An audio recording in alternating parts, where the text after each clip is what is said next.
Assalamu alaikum, bonjour à tous et bienvenue dans mon émission. Pour ce cinquième épisode, j'inaugure avec vous un tout nouveau format dans lequel je reçois des abonnés, potentiels amis, Inch'Allah. Et donc, bien que ce sera un sujet qui sera traité sous une perspective islamique, même les non-musulmans et même les athées, vous pourrez vous identifier. Et aujourd'hui, je suis ravie de recevoir Farah et Safia. Les filles, merci d'avoir honoré votre présence et bienvenue dans mon émission. Et je vais vous laisser vous présenter chacune à tour de rôle en commençant par toi, Safia. Alors déjà, merci de m'avoir invitée sur ton podcast. Je m'appelle Safia, j'ai 23 ans, je suis journaliste et podcasteuse. Je tiens un podcast sur la religion et la spiritualité qui s'appelle Safia t'en parle. Et je fais ça depuis 1 an à peu près. C'est la première fois que je fais une émission vidéo. Superbe.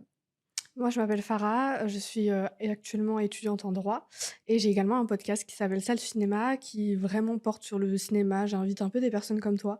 On parle un peu de tout et de rien et voilà. Bah, les filles, bienvenue encore une fois. Je vous explique un peu, alors parler un tout petit peu plus fort au niveau du micro. Et alors, aujourd'hui, je vous ai déjà briefé, mais je le dis maintenant à mes auditeurs, on va parler de l'influence et de l'impact qu'ont eu sur nous la pop culture et les influences et l'impact qu'ont eu sur nous les industries du divertissement, que ce soit l'industrie du cinéma, de la musique ou de la mode, sur notre foi et sur notre perception de la vie de façon générale, hein. On sait que c'est des industries qui ont marqué et qui ont participé à notre éducation, que ce soit, elles ont défini en fait nos standards de beauté, notre style vestimentaire, nos goûts musicaux, nos goûts au niveau du cinéma, notre perception aussi des relations amoureuses, du couple, du mariage et de l'amour de façon générale.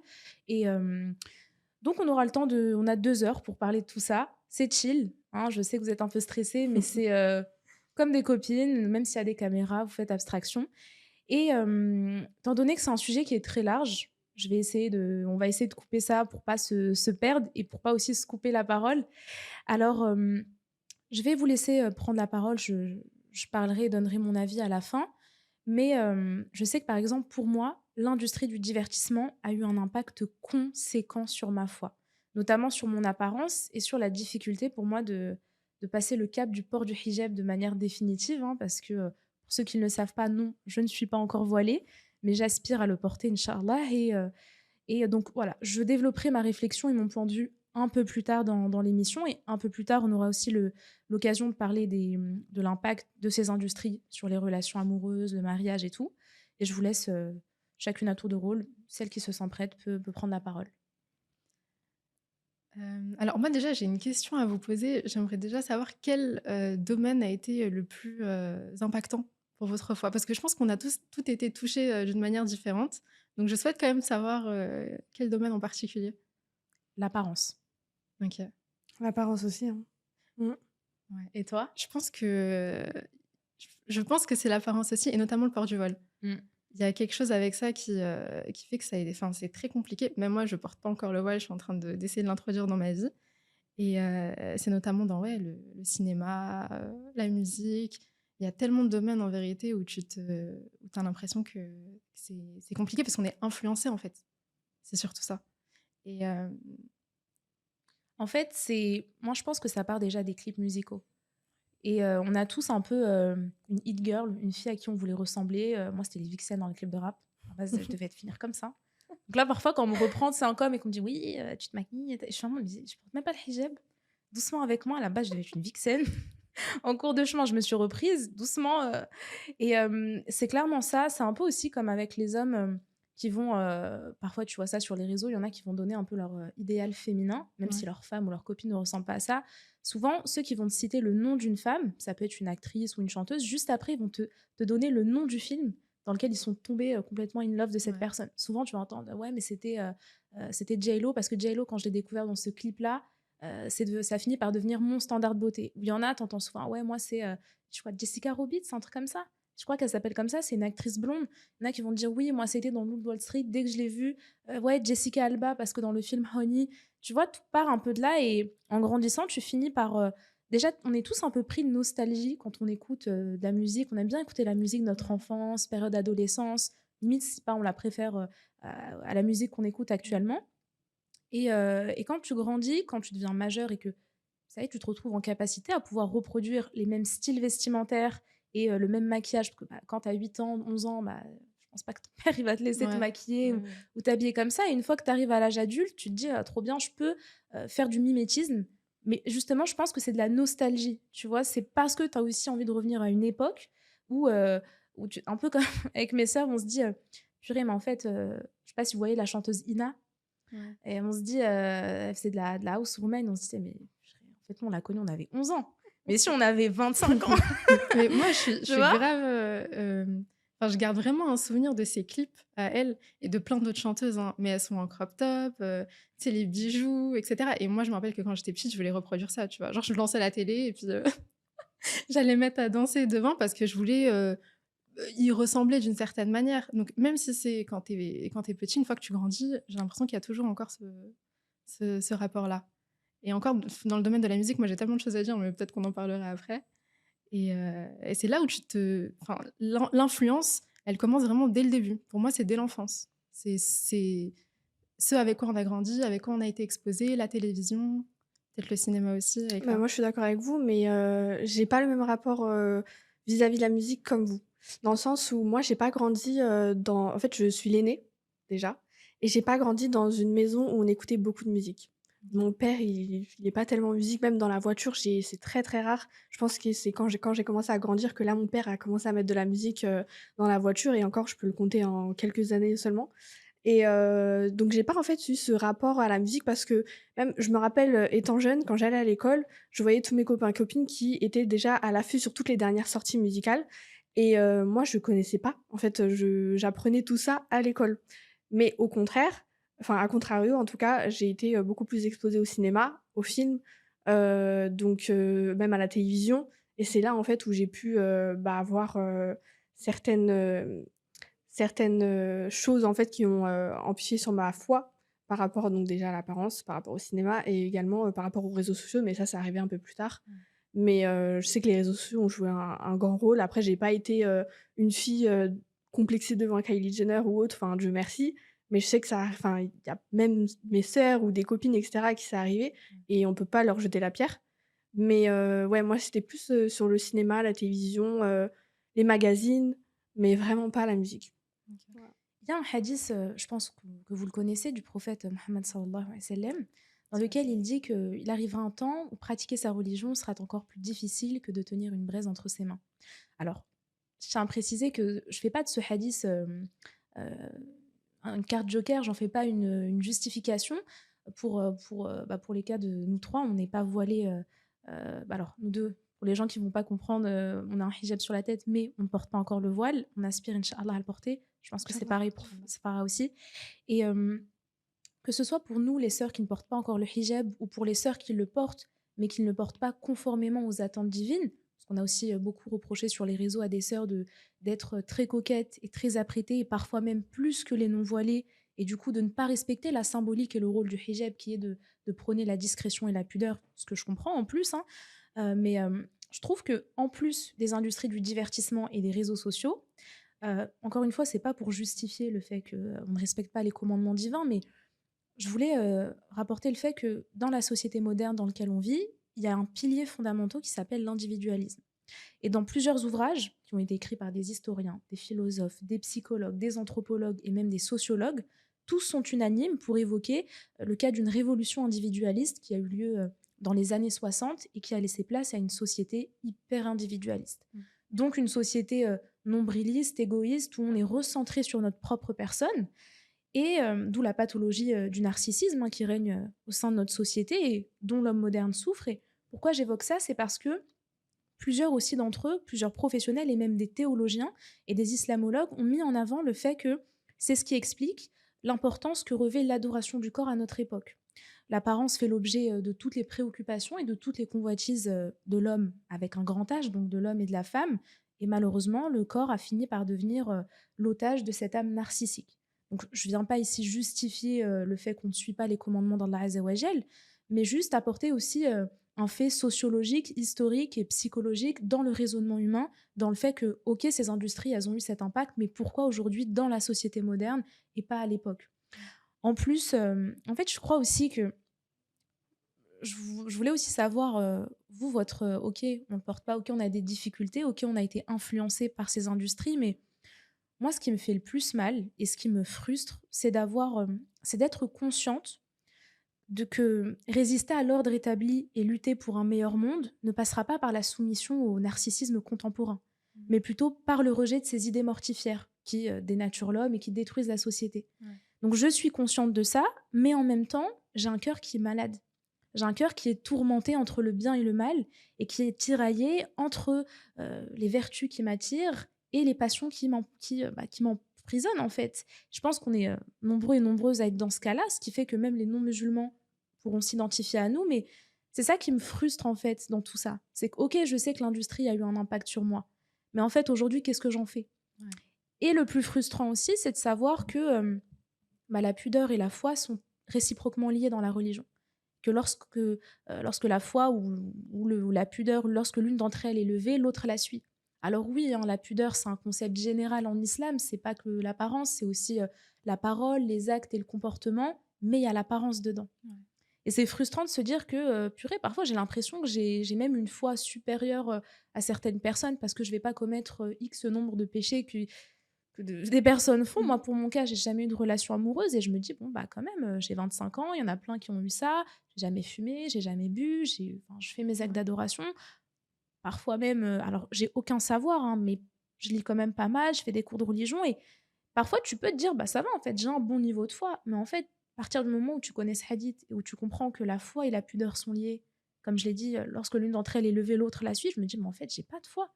À partir du moment où je ne suis pas voilée et en tout cas, c'est horrible. Moi, je trouve que Je te suis dans ce que tu dis, mais en même temps, je me dis aussi que les tentations, elles font partie de, tu sais, de notre vie ici-bas. Que peu importe ce que tu fais, tout au long de ta vie, tu vas être tenté. Et peut-être qu'on est également à une époque où c'est encore plus compliqué, c'est encore plus dur. Des fois, je ne peux pas m'empêcher de me dire que si j'étais née peut-être dans un pays musulman ou à une autre époque, peut-être que j'aurais pas eu les mêmes tentations qu'aujourd'hui.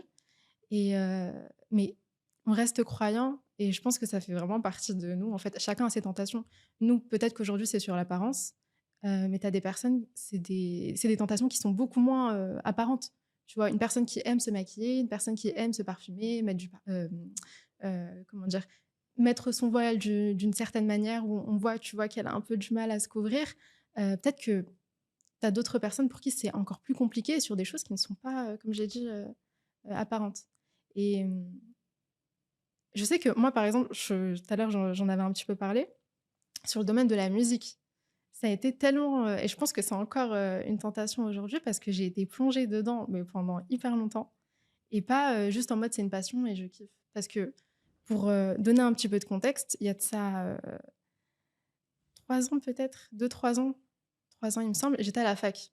Et donc à la fac, je fais une rencontre avec des gens qui étaient à l'époque dans mon lycée, on se retrouve dans la même fac, ils montent un média de culture urbaine. Et moi à l'époque, tout ce qui était culture c'est urbaine, pas le truc rap, que tu musique. partages à je sais pas comment Ah, ça la s'appelle. grinta. Je sais pas. Non, la grinta, Tu ceux qui partages souvent sont. ça en story, c'est pour ça que je me dis, ah, peut-être. Mais il y a un lien parce que ceux qui sont dans la grinta, donc Rojat et Nafil, parmi eux, tu as Rojat qui avait monté avec un autre de ses amis un média qui s'appelait Zoé à l'époque. Donc du coup, je décide d'intégrer le truc. Et en fait, pendant peut-être 1 an et demi, 2 ans, je me mets genre à suivre l'actualité qui tournait autour de la musique.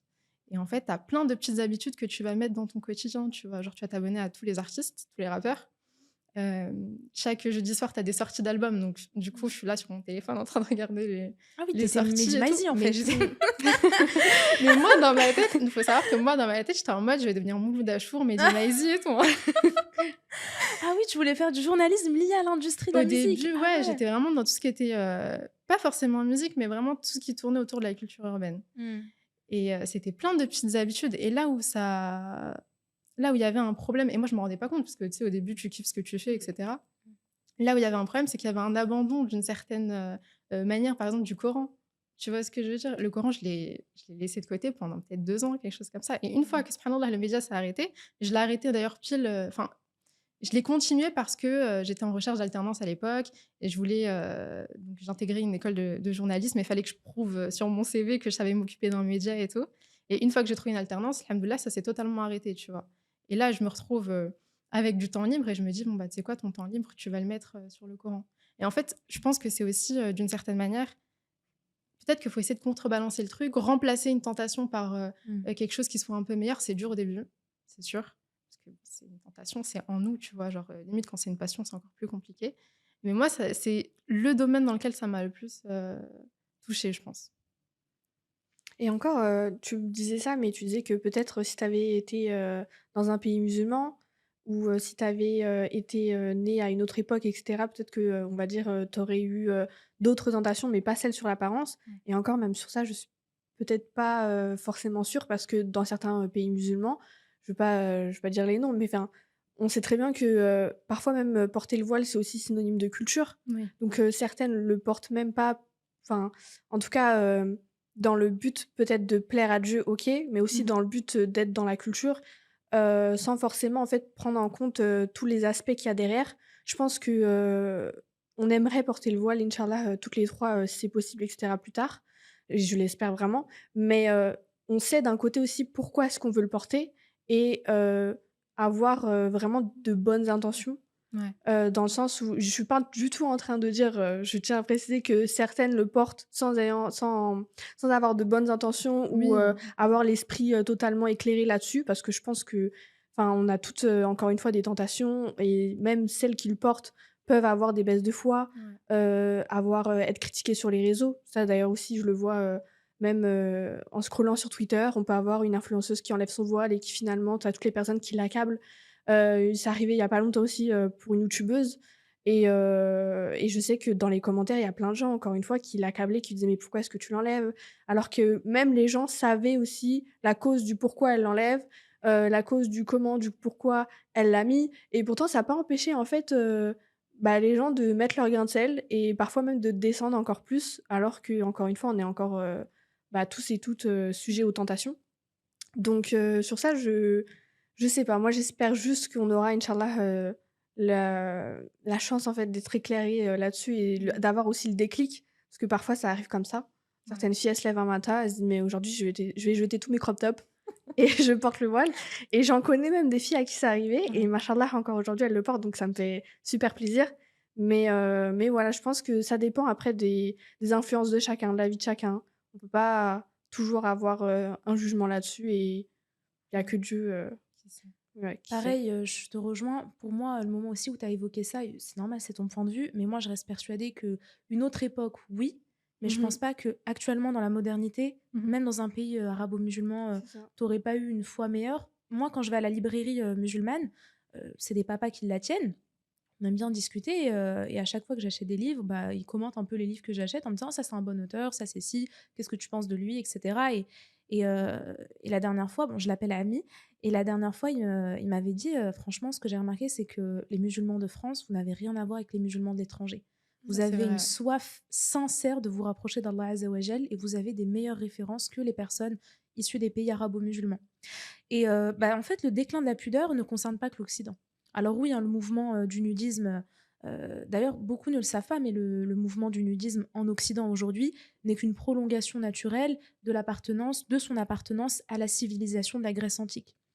Mais pour rappel, hein, aujourd'hui en Occident, la culture de la nudité qui a marqué, sa littérature et son art, s'est par la suite exportée dans les pays arabo-musulmans par l'intermédiaire des intellectuels, arabes, mais qui ont été, formés, selon le style occidental et ce qui fait qu'aujourd'hui, même dans les pays arabo-musulmans, on retrouve, l'image nue de la femme qui a été mise en avant à travers, le cinéma, le théâtre, la musique. Même quand tu es au bled et que tu regardes les clips, Mazika, là, la chaîne comme ça, Mmh. Haïfa, tu vois, c'était un peu la Ouais. it girl, Ouais. un peu vulgaire, super sexy, Nancy Ajram, tu vois? Elles avaient toutes, donc ça veut dire que même leur image de femme fatale et it girl, elle était mise en avant depuis notre jeunesse. Mmh. Moi, j'avais autant de références de femmes, d'it girl, de France que des it girls, des États-Unis, que des it girls dans le monde arabe. Mmh mh. Donc le déclin de la pudeur, il concerne pas que l'Occident. C'est pour ça que je reste persuadée que même dans un pays, même les gens lorsqu'ils évoquent la hijra, beaucoup estiment que, ouais, en fait, même si tu fais ta hijra, ce serait plus pour, ne plus avoir le climat islamophobe, mais dans les faits, tu vas pas avoir à part si tu vas en Arabie Saoudite, du coup, c'est Ouais. pour ça que Mmh. beaucoup vont là-bas, mais Mmh. si tu vas en tout cas dans les pays du Maghreb, toutes les 3 on est maghrébines, tu vas pas même, bon, je pense qu'il y a personne qui est tunisienne ici, mais c'est une pseudo-république qui est là-bas, c'est assez compliqué. Même dans l'histoire de la Tunisie, ils ont eu des présidents qui ont souhaité réformer la religion musulmane, des présidents très laïques et modernistes. Pas que la Tunisie d'ailleurs, hein, mais voilà, c'était pour évoquer le fait que, après, c'est aussi lié à le déclin de la pudeur dans les pays arabo-musulmans, c'est aussi lié à l'histoire de la colonisation. Ouais. On sait que la colonisation, c'est pas juste sur le plan physique, c'est aussi une présence sur le plan mental avec la ferme volonté de faire changer et modifier les cultures d'un peuple. Et franchement, quand on remonte vraiment l'histoire du monde arabo-musulman et même des pays en Afrique, pour nous les maghrébines, on voit en fait que les intellectuels et de nombreux présidents ont été formés, financés, promus et encouragés par l'élite occidentale. Et si on prend juste le cas des médias, dans les années 30, le cinéma a complètement bouleversé l'image des hommes et des femmes, et surtout de la femme. Et alors Hollywood, bien sûr, mais pas que. Même le cinéma égyptien a, euh, Mmh. a joué un rôle clé dans le déclin de la pudeur Ouais. et dans les canons de beauté dans le monde Exactement. arabo-musulman. Et j'allais rebondir sur ça, j'allais justement parler de ça dès que tu m'as parlé des pays arabes. Si on regarde des photos de l'Égypte en 1930 ou même jusqu'à les années 70, il faut le dire, tu vas voir plein de femmes en mini-jupe, en débardeur, enfin des tenues aujourd'hui, ce qui serait peut-être pas possible de les porter, on va dire, tranquillement dans ces pays-là. Dalida, quand tu regardes Dalida, c'est une chanteuse incroyable, égyptienne mais aussi italienne. Et quand tu regardes, elle a été Miss Égypte. Encore aujourd'hui sur le net, on peut retrouver ces photos en maillot de bain, et plein d'autres photos où vraiment c'était la norme en fait d'avoir des mini-jupes, d'avoir des shorts, d'être, voilà, d'être on va dire, sans pudeur comme on pourrait le voir peut-être aujourd'hui.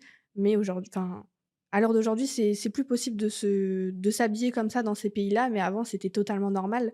Donc d'un côté, OK, le déclin de la pudeur, on l'a eu suite à la colonisation et cetera. Mais maintenant, c'est beaucoup plus, revenu en tout cas, dans ces pays-là. Dans d'autres, beaucoup moins. Ça dépend encore une fois, des mœurs et en fait de l'évolution de tout ça parce que, je trouve ça compliqué en fait, quand on regarde l'Égypte par exemple, j'avais eu, une amie, cet été avec qui, j'ai discuté et elle me disait que quand elle avait été en Égypte, c'était impossible de se balader, en short au souk, alors que par exemple au Maroc, tu peux le faire tranquillement et pourtant, bah, encore une fois, quand on regarde la colonisation, il y a eu un gros, gros changement, à ce niveau-là et petit à petit, au fur et à mesure, qui s'est rétabli donc ça dépend. Et même toi qui es algérienne, Ouais. et le rail, hein. Ah, ça a eu une influence, Cheb Hasni et tout Le ça, mais le alors rail, c'est, peut-être pas sur l'apparence, mais les Reda Taliani, Cheb Hasni, en tout cas sur la perception mmh, des relations amoureuses et du couple. Bon, ouais, on viendra dessus un peu plus tard dans Oui. l'émission, mais le rail algérien, purée, vous êtes en c'est place, quelque hein. chose. Franchement, c'est quelque chose. Le rail, c'est, en fait, avant tout, des fois, c'est juste les paroles, tu vois?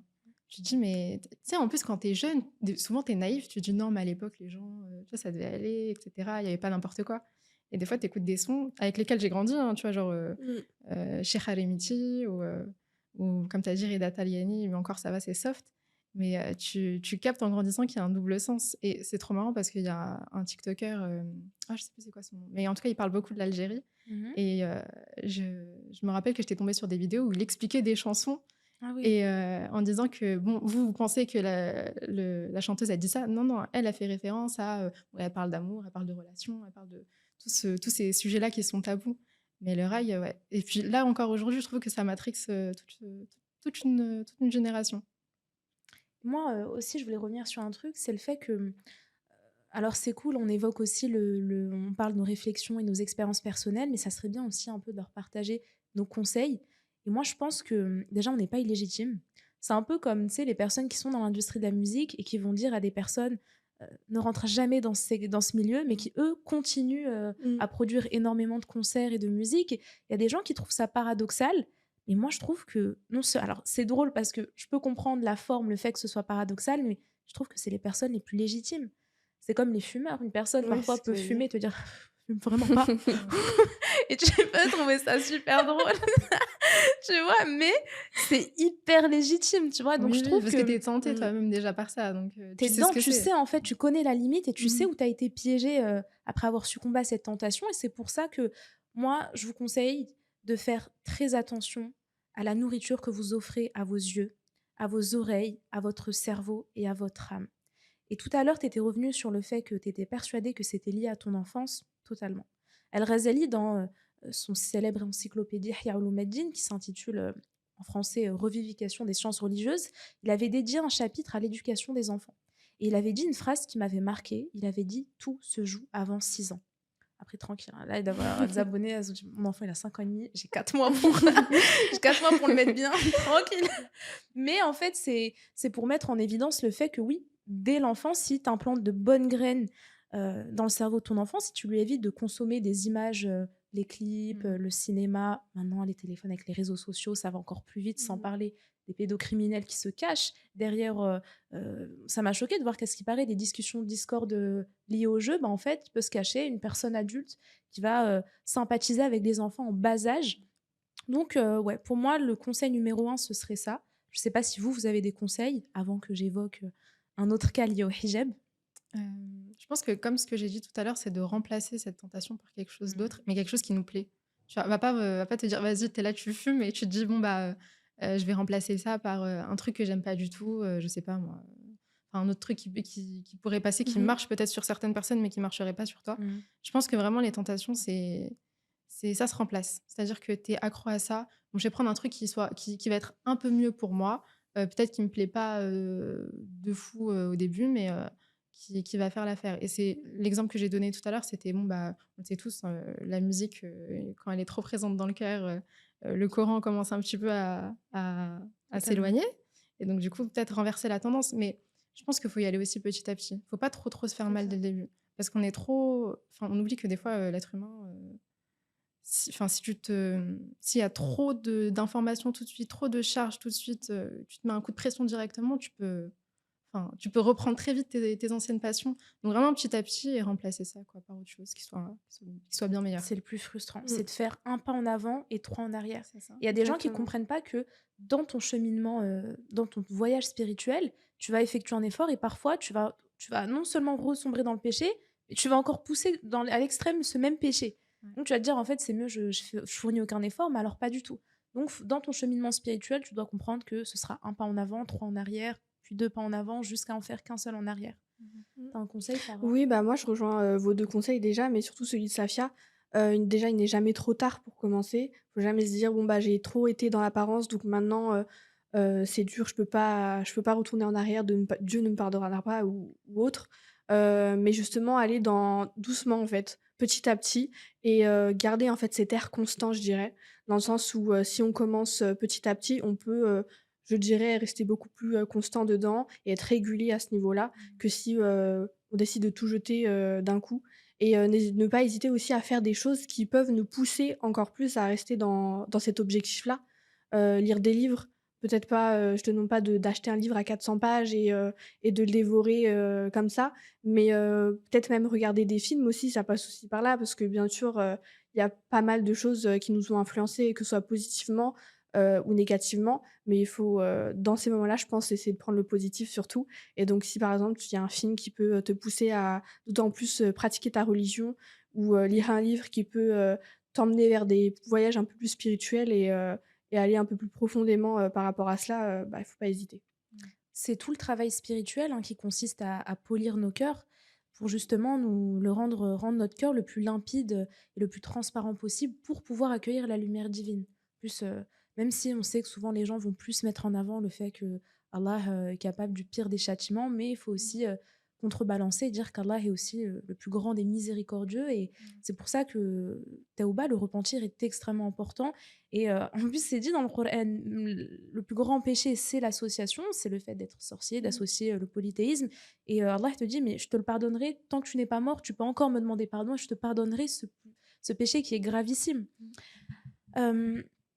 Je voulais revenir aussi toujours rapidement à l'enfance parce que même si ça nous travaille encore aujourd'hui l'influence de la pop culture et des industries du divertissement, mais surtout en fait le réel impact il a commencé à notre enfance et en sociologie il y a une notion qu'on appelle la socialisation.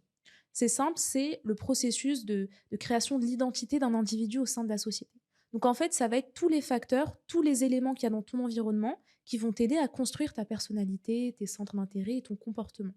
Il y a 2 types de socialisation. La socialisation primaire, qui va de la naissance jusqu'à nos 25 ans, et la socialisation secondaire de nos 25 ans jusqu'à la mort. On va rapidement se pencher juste sur la première, la socialisation primaire, où il est dit qu'il y a 4 facteurs qui vont déterminer notre identité dans la société. La famille en premier, avec 80% des interactions de l'enfant qui se font avec sa maman. En deuxième, l'école. Ça, et je rejoins le fait que tu disais, regarde, tes parents ils t'ont pas éduqué dans la musique, mais le fait que tu arrives à l'école et que les gens Ouais, te parlent de ça, c'est un peu comme les gros mots, hein. c'est Moi, ça. chez moi, mes parents ne disent pas un gros mot depuis que je suis petite. Je sais qu'il y a des foyers, notamment chez Maghrébins, où les Mm. parents sont très très vulgaires et tout. Mes parents ne parlent pas mal. Et pourtant, mes premiers gros mots, je les ai appris à l'école. Et c'est comme aussi pour certains les images pornographiques. Moi, ça n'a pas été mon cas, alhamdoulilah, mais pour beaucoup, ça a été à l'école. Moi, j'entends des trucs du style, l'enfant, il a 7 ans et t'as un autre enfant qui a ramené un téléphone à l'école et qui regarde ça. C'est fou, mais tu te dis, Mm. toi, en tant que parent, tu fais le maximum pour bien éduquer ton enfant, mais tu pourras jamais retirer l'influence de Mm. l'école. Troisième facteur, c'est le groupe de pairs, donc le groupe d'amis, les fréquentations. Et enfin, le quatrième, les médias.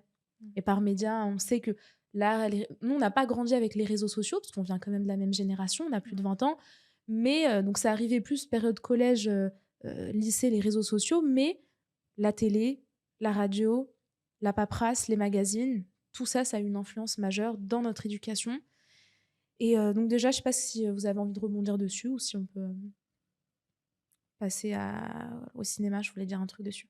Non, tu peux y aller sur Ok, ce que tu veux dire. ok. Si quelque chose me vient, je te Ouais, le j'allais dire un redirai. truc, j'ai oublié. T'inquiète, ça va te revenir et tu pourras tout de suite me reprendre.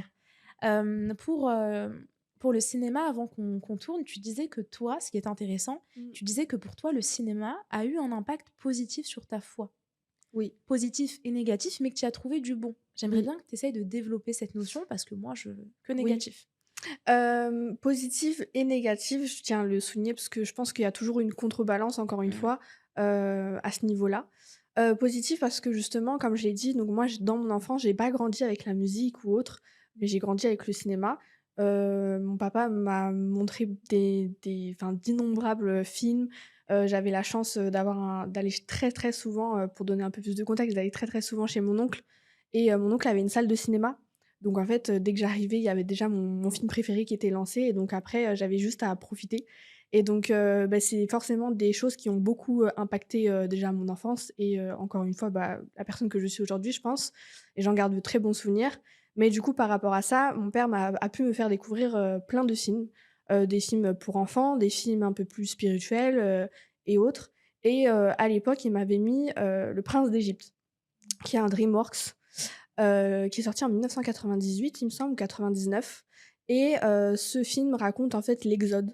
Alors je tiens déjà à le préciser parce que je suis musulmane et en tout cas, on essaie de s'adresser à un public assez large, mais ce film raconte l'exode selon, les juifs, en tout cas le Dernier Testament et pas selon, nous les musulmans. Donc je tiens pas à le justifier, encore une fois.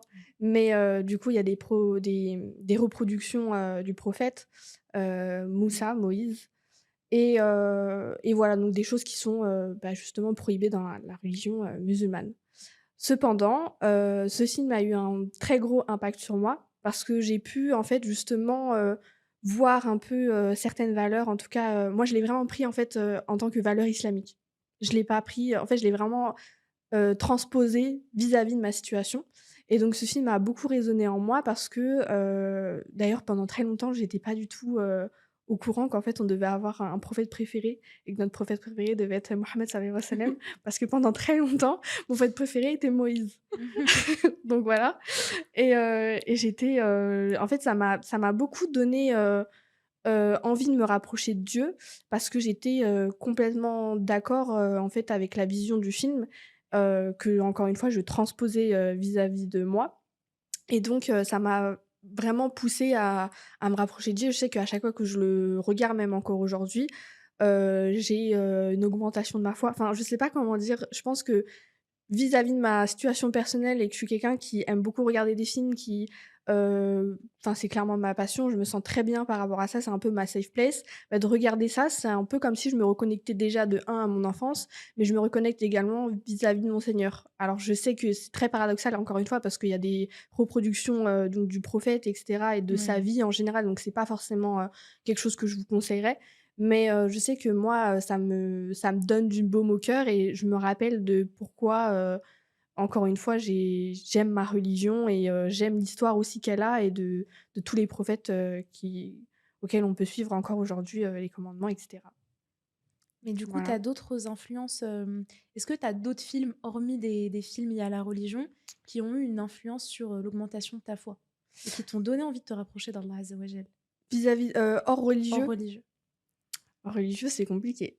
C'est pour ça, parce que moi, je C'est me très disais, si elle va me compliqué. parler de films, et c'est cool hein, que tu aies évoqué Oui, ton expérience, et je me disais, en fait, autour de moi, j'ai une amie à l'Institut islamique, c'est ma copine de fou, et c'est une maman, mais on s'entend super bien, machallah. Et, et elle m'a fait une liste de. Elle est vraiment dans la religion, elle éduque super bien ses enfants. Allahumma barik, machallah. c'est waouh, Allahumma barik en exemple. Et elle, en fait, elle m'a fait toute une liste de films qu'elle adorait regarder et re-regarder seule ou avec ses enfants. Et c'était à chaque fois des films liés à l'histoire des prophètes, surtout Oui, l'histoire de Youssouf al-Ador, ou l'histoire des quatre califes bien guidés, ou l'histoire des oui, grandes dynasties musulmanes. Et moi, en fait, je me disais clairement, mais en fait, à part un film lié à la religion, il y a une reproduction des histoires des grandes personnalités, des grandes figures du monde musulman, j'arrive pas à voir comment dans un film classique, on peut tirer mmh du bon. Moi, j'ai l'impression que, enfin, j'ai ma petite idée en tête, mais après, c'est à double tranchant, tu vois. Toi, en oui, fonction de ce que tu penses et comment tu vois les choses. Mais les films d'amour, par exemple, oui, j'allais parler de ça. ouais. Ouais. Les films à l'eau de rose, déjà, moi, je suis un peu une droguée des films à l'eau de rose, mais, mais notamment ceux qui se passent en Angleterre, alors au 19e, 18e siècle, parce que le contexte fait qu'une femme, elle peut pas parler à un homme comme ça. C'est Souvent, elles ça. sont chaperonnées et puis elles passent pas énormément de temps avec leurs prétendants. Donc, d'une certaine manière, tu te dis qu'aussi dans ta religion, c'est comme ça. Tu vois, t'as pas à sortir avec Mmh. un mec pendant plusieurs années ou voir tous les jours. Tu sais que voilà, il y a une petite, il y a des similitudes. Et de l'autre côté, souvent, c'est des histoires qui se terminent très très bien. Donc souvent, tu as un triangle amoureux. Donc, elle, au début, elle voit un mec, elle va crocher sur lui. Tu as un autre personnage qui semble être un petit peu plus intéressant. Elle va s'intéresser à lui. Puis au final, elle va se rendre compte que le mec, il n'était pas vraiment bien pour elle. Donc, il y a aussi cette dimension-là Mmh. où tu te dis, pardon, que dans l'islam, t'as le destin, tu vois. Des fois, tu vas penser que telle personne est faite pour toi, alors que pas du tout. Et généralement, ça se termine très, très bien. Elle finit par se marier avec la personne qui était censée être, enfin, qui est sa destinée. Et c'est là où des fois je me dis que ah, finalement, il y a peut-être un lien avec ma religion, tu vois. Mmh. Eva Illouz, dans son ouvrage, donc Eva Illouz, c'est une très très grande sociologue franco-israélienne qui a écrit un livre très connu qui s'intitule La fin de l'amour, enquête sur un désarroi contemporain. C'est un bon gros livre de 500 pages qui est un peu long pour rien, mais bon.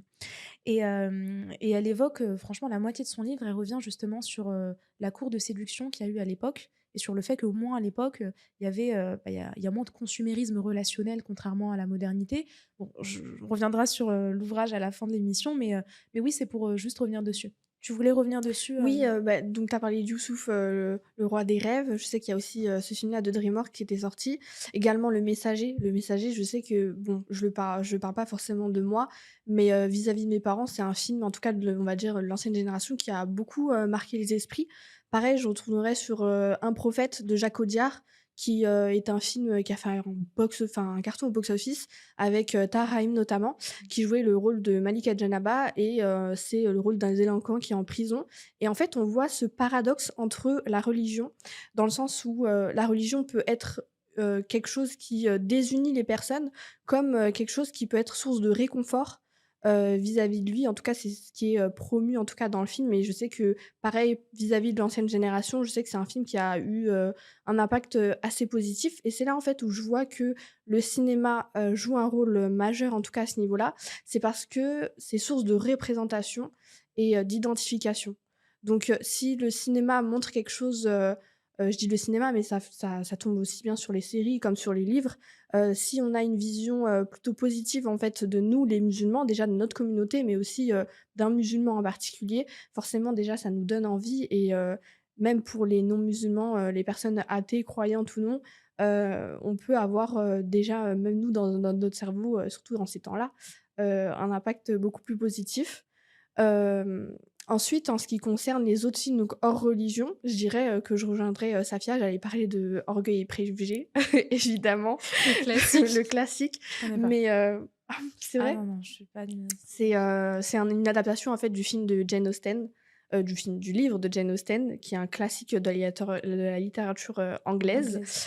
Ouais, et il y a donc, on a aussi, d'autres films comme Emma, pareil de Jane Austen et cetera. Persuasion aussi, je sais Ouais, pas si Persuasion, oui, mmh. très, très bien, et je voulais revenir sur ça, mais même encore aujourd'hui à l'ère moderne, parce que bon, on va dire qu'Orgueil et Préjugés est sorti, dans les années, 2000, début 2000.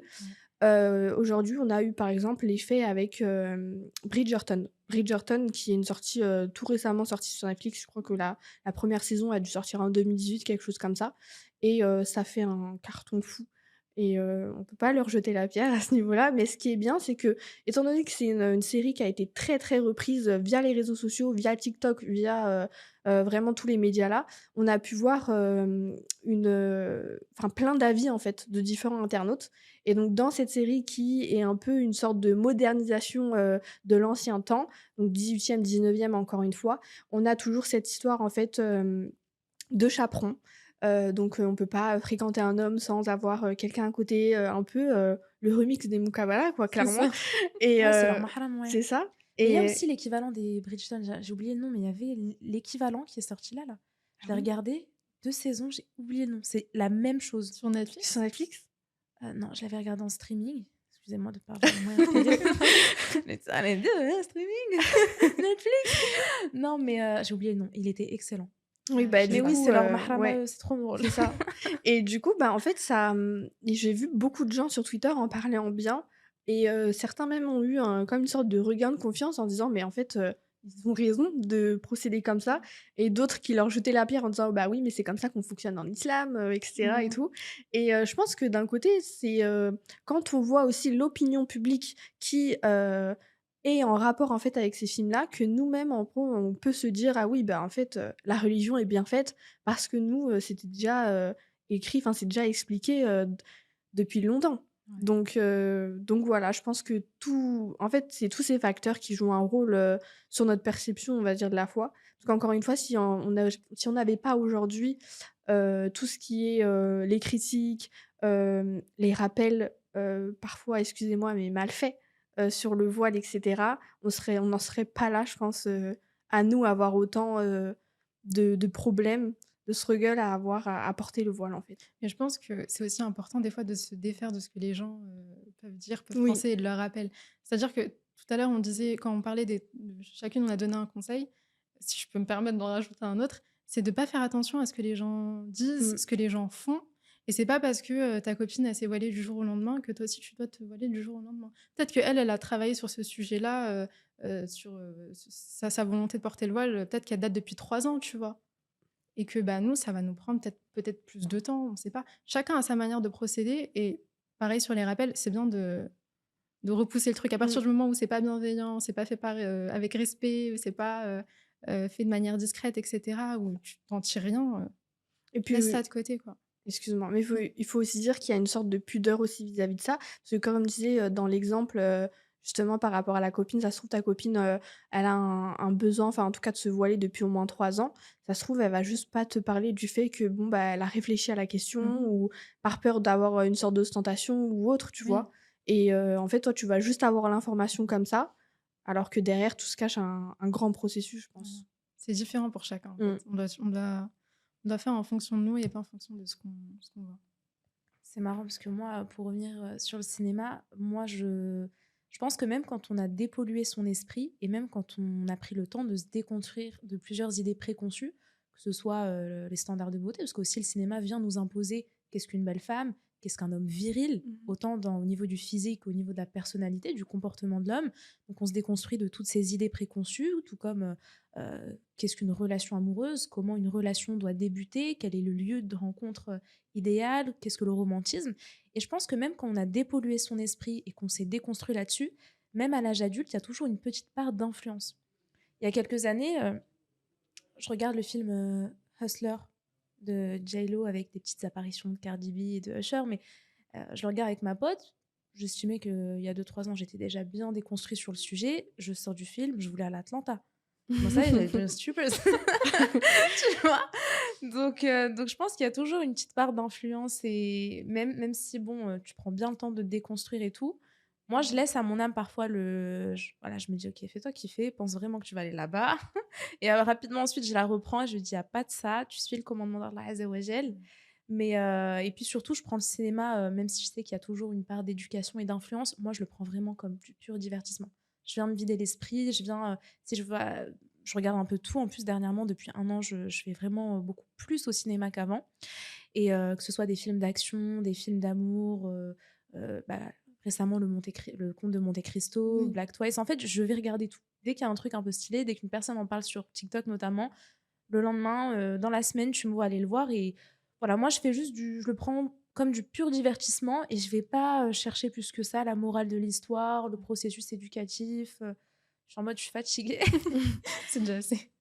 Mais ouais, après, pour revenir très rapidement sur les relations amoureuses, j'ai cité le fait que voilà, j'aimais beaucoup regarder les films qui se passaient au 18e, 19e siècle, mais tu as des films qui sont récents, industrie de tout ce qui est Hollywood, etc., où en fait, il y a l'approche des relations amoureuses, elle est totalement différente, où des fois, le personnage principal, elle va se mettre à sortir avec un mec et faire des choses qu'on n'est pas censé faire. Et parfois, par manque d'amour ou tu sais, tu t'es dans une période où je sais pas, tu penses un petit peu plus au mariage ou juste, voilà, tu as envie d'avoir quelqu'un dans ta vie, tu vas être encore plus pardon, tenté. Donc c'est là où aussi je pense qu'il faut faire attention Je suis à d'accord, ce faut ce réguler qu'on certains regarde. types de Oui, contenus selon ton niveau de foi. Je voilà. suis complètement d'accord, hein. Pour moi, j'arrête tout un format de contenu. Je me dis non, je prends pas le risque. Là, mon âme est trop faible pour ça.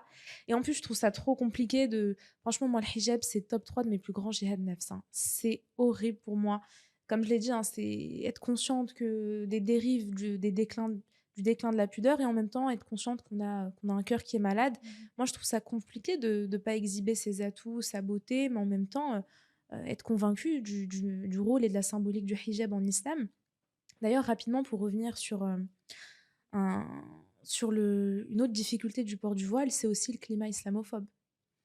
Euh, Allez, petite minute culture G, un petit point historique, mais ça remonte, la chasse au voile remonte il y a déjà très très longtemps. Déjà au XVIe siècle, avec le cas des Morisques, les Espagnols musulmans. Pour rappel, en 1492, il y a eu la chute de l'émirat de Grenade et ce territoire est revenu aux chrétiens catholiques avec le roi Charles Quint. Et en 1526, il a mis dans la ville de Grenade, il a rassemblé plusieurs experts, il a rassemblé une commission d'experts qui lui ont préconisé d'interdire plusieurs aspects culturels et identitaires de la communauté musulmane. Et on s'est retrouvé avec des musulmans, qu'on appelle les morisques, qui ont été en interdiction de parler la langue arabe, de donner des noms arabes à leurs enfants, interdiction d'enterrer leurs proches selon le culte musulman, interdiction de manger halal, forcément la chasse au hijab, interdiction pour la femme musulmane de porter le voile. Et surtout, ce qu'il y a de pire, c'est qu'ils n'avaient plus aucune intimité, puisque pour être sûr qu'ils n'allaient pas pratiquer le culte musulman une fois rentrés chez eux, la porte de leur maison était 24 heures sur 24 ouverte. Elle donnait face à la rue. Et il y avait souvent des perquisitions. Et s'ils avaient le malheur de trouver un Coran dans la maison d'un morisque, ces personnes étaient brûlées vives sur la place publique. Bon, après, la situation s'est aggravée avec l'arrivée sur le trône de Philippe II.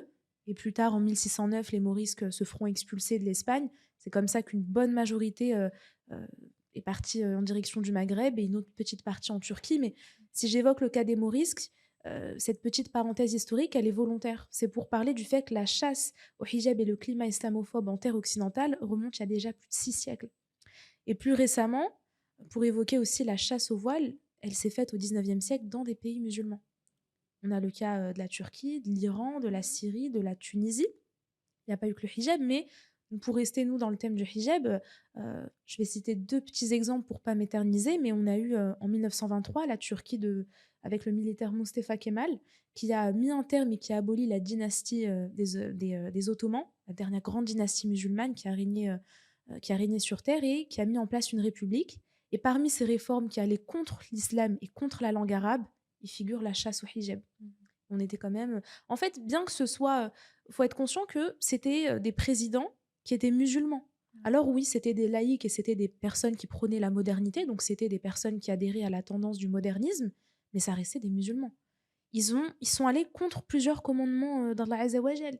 Ils en sont venus même à se moquer de plusieurs commandements, comme pour le cas d'un président de la Tunisie avec le cas du ramadan, mais vraiment pour évoquer le fait que son épouse d'ailleurs s'est dévoilée publiquement. Elle en a fait un symbole fort, celui de la femme turque émancipée et libre. Et pour citer un dernier cas, malheureusement l'un des cas les plus célèbres, celui de l'Algérie, avec- qui sera l'un des laboratoires les plus grands de l'impérialisme culturel occidental, avec en 1958, à la cérémonie de dévoilement des femmes algériennes, euh, qui se sont faites dévoiler par des femmes françaises et d'autres qui ont brûlé leur voile. Donc, en fait, ça me semblait juste nécessaire et important d'évoquer le déclin de la pudeur, la difficulté du port du hijab dans les sociétés modernes, le climat islamophobe et la pathologie narcissique qui règne au sein de notre société, sous un prisme, sous une grille de lecture qui soit historique, politique et sociologique, en plus de nos réflexions et de nos expériences personnelles. Ouais. Histoire de quand même juste dire que, historiquement, voilà les faits, ils sont là. Et lors de mon tout premier podcast que j'avais tourné il y a 3 ans et demi, 4 ans déjà, mon tout premier podcast, je l'ai fait sur le hijab. Tellement comme je l'ai dit, c'est l'un des plus grands jihad nefs. C'est horrible pour moi. Il y a des moments où j'en pleure et où je me dis, mais c'est horrible en fait, parce que c'est dur. Et, euh, et je me souviens que j'avais récolté à cette époque-là une centaine de témoignages de sœurs qui se retrouvent dans la même situation que nous. En fait, je leur avais demandé, c'est quoi vos blocages en fait. J'avais demandé à des sœurs leur déclic pour celles qui l'ont porté. Et j'avais reçu aussi des témoignages de sœurs qui l'ont mis puis retiré et des sœurs qui l'ont mis, retiré puis remis. Donc j'avais eu récolté un peu toutes les catégories de témoignages et top 3 des arguments des sœurs qui galèrent à le porter, le climat islamophobe. Donc comme quoi c'est une problématique auquel aussi les hommes sont censés essayer de comprendre les femmes et se dire ok, ça bloque parce qu'il y a des sœurs. L'argument numéro 1, c'était celles qui ont dit mais moi je fais des études, je galère et en fait je vais pas trouver de travail avec le hijab. Il y avait l'argument du climat islamophobe, il y avait celles qui voulaient le porter, qui souhaitaient le porter, mais qui avaient des parents qui refusaient. Pour 3 niveaux, il y avait ceux qui refusaient parce que tu vas pas trouver de travail. On est quand même sur des parents qui viennent du Maghreb, qui savent à quel point la situation financière, les difficultés du travail sont difficiles, qui ramènent leurs enfants en France, qui se disent bah, je te donne un maximum d'opportunités, tu vas pas me mettre le hijab. Alors, c'est complètement. C'est un manque de tawakkul vis-à-vis des parents. Je suis pas en train de justifier ce qu'ils ont fait, mais c'est une réalité. Il y a plein de parents qui refusent que leur fille le porte. Mais moi, ces discours-là, je Ça, les ai déjà. tu sais, Oui. Ces discours-là, ce je discours, les ai oui, j'ai déjà cru que t'avais entendus. Entendu Tu vois. aussi, ouais. Je sais que moi, mes parents, ils ont extrêmement peur. En plus, je me suis lancée dans le journalisme. Là, je suis à une période de ma vie où j'ai terminé mes études et je suis un peu en mode est-ce que je vais pouvoir trouver avec le voile, etc. Et comme j'ai dit, le discours de oui, mais tu vas pas trouver, ça va être compliqué. Enfin, nous, on a peur pour toi. Ça, je l'entends tous les jours, tu vois. Donc, et puis, je comprends la difficulté des sœurs. Et ce qui me rend encore plus folle, des fois, c'est que, comme tu l'as abordé tout à l'heure, Farah, c'est qu'il y a de plus en plus, je sais pas si on peut dire de plus en plus, ou c'est juste parce qu'elles sont exposées, mais de TikTokeuses qui. Exposées. Il y en a énormément dans la Voilà. vraie vie. Elles sont exposées, c'est pour ça que j'ai l'impression qu'il y en a plus. Ouais. Et qu'ils le retirent, qu'ils te font une vidéo, une annonce où clairement ils disent que c'est suite à des tentations. Et j'ai perdu je sais plus ce que je voulais dire en disant ça. Euh, je sais plus. Oui, j'en reviens aux tentations, tu vois. Que chacune, elle a une difficulté. Et je pense qu'on devrait être pas. Enfin, tout le monde est très, très dur avec elle et je pense pas que c'est la bonne méthode. Et on se doit d'être empathique parce qu'on vit en France, quoi. On sait comment ça se passe, on sait comment c'est. Totalement. Est-ce que chacune a envie de rebondir encore sur des propos ou on peut passer à une autre thématique? C'est bon. On a bien développé sur le Ouais. sujet. Mais c'est un sujet qui nous concerne et il a fallu parler, comme j'ai dit, un peu de tout, hein, de l'influence de l'industrie et en même temps parler du climat islamophobe, de l'aspect historique. Donc, c'est cool. Maintenant, je pense un peu le sujet que tout le monde attend, parler de l'influence et de l'impact qu'ont eu sur nous les industries du divertissement et les réseaux sociaux aussi sur notre perception des relations amoureuses, du mariage, du couple, de la notion de l'art d'aimer. Qu'est-ce que vous en pensez? Qui a envie de débuter? Safia, allez. Et une prof à l'école. Personne qui lève la main, a baissé la tête, allez. Déjà, moi, quand t'as dit réseaux sociaux, j'ai plus pensé, bon, on en a parlé en début d'épisode, mais de l'apparence. Après, moi, je trouve que ça va, j'ai pas été trop touchée par ce truc-là d'apparence et t'en parles aussi de tout ce qui est Kylie Jenner, les Kardashians, etc. Ouais, pareil. j'ai très vite compris que tous Mmh. ces standards de beauté, c'était vraiment n'importe quoi. Et j'ai réussi à m'en écarter, à éloigner ça et de pas suivre sur les réseaux sociaux. D'ailleurs, j'en parle tout le temps, mais d'éviter de suivre sur les réseaux sociaux des meufs qui postent uniquement, enfin, qui sont là juste pour montrer leur corps. Je pense Vraiment que c'est pas d'accord. quelque chose à faire. En revanche, je sais plus ce que tu avais cité. Je voulais juste vite fait rebondir vite fait dessus. C'est surtout que ces femmes-là sont les premières victimes du Mmh. système capitaliste qui met la pression au niveau de l'apparence des femmes. Souvent, alors, elles ont poussé plusieurs femmes à faire de la chirurgie. D'ailleurs, plusieurs en sont mortes même. Mais c'est les premières victimes de ce système. J'ai récemment entendu, alors que je la suis pas, je l'ai même bloquée de partout, Kim Kardashian, une personne qui a dit qu'elle avait dit qu'il lui restait plus que 15 ans ou 10 ans de beauté encore. Je trouve ça Oui, triste. c'est vrai qu'il dit ça. C'est horrible de dire qu'il me reste encore que 15 ans Moi, ça me pour être sur choque. le marché, mais c'est horrible. Tu vois, donc c'est vraiment les... Et surtout, il y en a qui sont pile dans les standards de beauté, mais vraiment, elles sont parfaites. C'est des sirènes, des poupées. Allahumma barik. Oui, elles sont passées par la chirurgie. Oui, elles sont maquillées. Oui, elles sont filtrées. Mais elles sont sublimes. Le résultat est là. Et d'apprendre en fait qu'elles se disent, mais en fait, je suis super mal. Je me trouve pas belle. Et en fait, on se dit, subhanallah. Nous, on est là, on rentre pas spécialement dans la star de beauté et on se trouve très belle. Et en fait, finalement, le piège, c'est de se comparer. L'idée, c'est de complètement se détacher de ça. Oui, tu voulais dire Je les sais plus, relations amoureuses, l'influence. oui, alors pareil, je pense que les relations amoureuses, ça m'a pas plus, touchée que ça. Je pense que c'était plus sur le cinéma parce qu'en fait, c'est vraiment visuel. Tu vois quelque chose, tu vois une histoire commencer du début jusqu'à la fin, alors que, par exemple, sur les relations amoureuses, tu vas suivre peut-être certains couples, Ouais, comme toi, les réseaux, je voilà. calcule pas. Enfin, moi, j'ai un peu de mal, des fois avec ça parce que des fois, je me dis: «Tant que je suis pas mariée, c'est pas censé me je suis pas censée regarder ça», tu vois? Je suis pas censée regarder une meuf qui fait son ménage et qui fait des plats à son mari, même si des fois, c'est très agréable, pardon, à regarder. Désolée, je suis prise de fou rire, là. En fait, je crois qu'elle doit avoir des Ouais. noms en tête. Et elle est... Que je vais pas citer. Non, non, les cite pas, mais ouais. Mais non, pareil, les relations amoureuses, puis après, tiens, on est musulmans, tu vois? On sait quand même où est-ce qu'on est censé aller. Donc tu as toujours un moment où tu te reprends un peu et tu te dis: «Non, là, ce que je vois, de toute façon, ce couple-là, ils sont pas mariés. Eh vas-y, ils sont pas mariés». Quand tu tombes sur des vidéos ou autres. Mais c'est compliqué, c'est dur. Vraiment, c'est dur et il faut tout le temps, sans cesse se rappeler, que de toute manière, ce qu'on voit sur les réseaux, c'est pas vrai et heu que ces codes-là ne nous appartiennent pas, c'est pas nos codes, tu vois? Et toi, Oui. Farah? Moi, je dirais que ce qui a eu le plus, d'influence, c'est forcément, bah, déjà le cinéma parce qu'encore une fois, comme elle a dit Safia, c'est quelque chose qu'on voit. Mm. Donc on a plus tendance à vouloir se dire, bah, comme quand on était petit: «Ah bah, j'ai envie de ressembler à elle, j'ai envie de lui ressembler». Donc «Ah bah, quand je serai plus grande, j'aimerais bien, être comme ça avec mon mari» ou en tout cas avoir le même style, d'histoire d'amour, et cetera.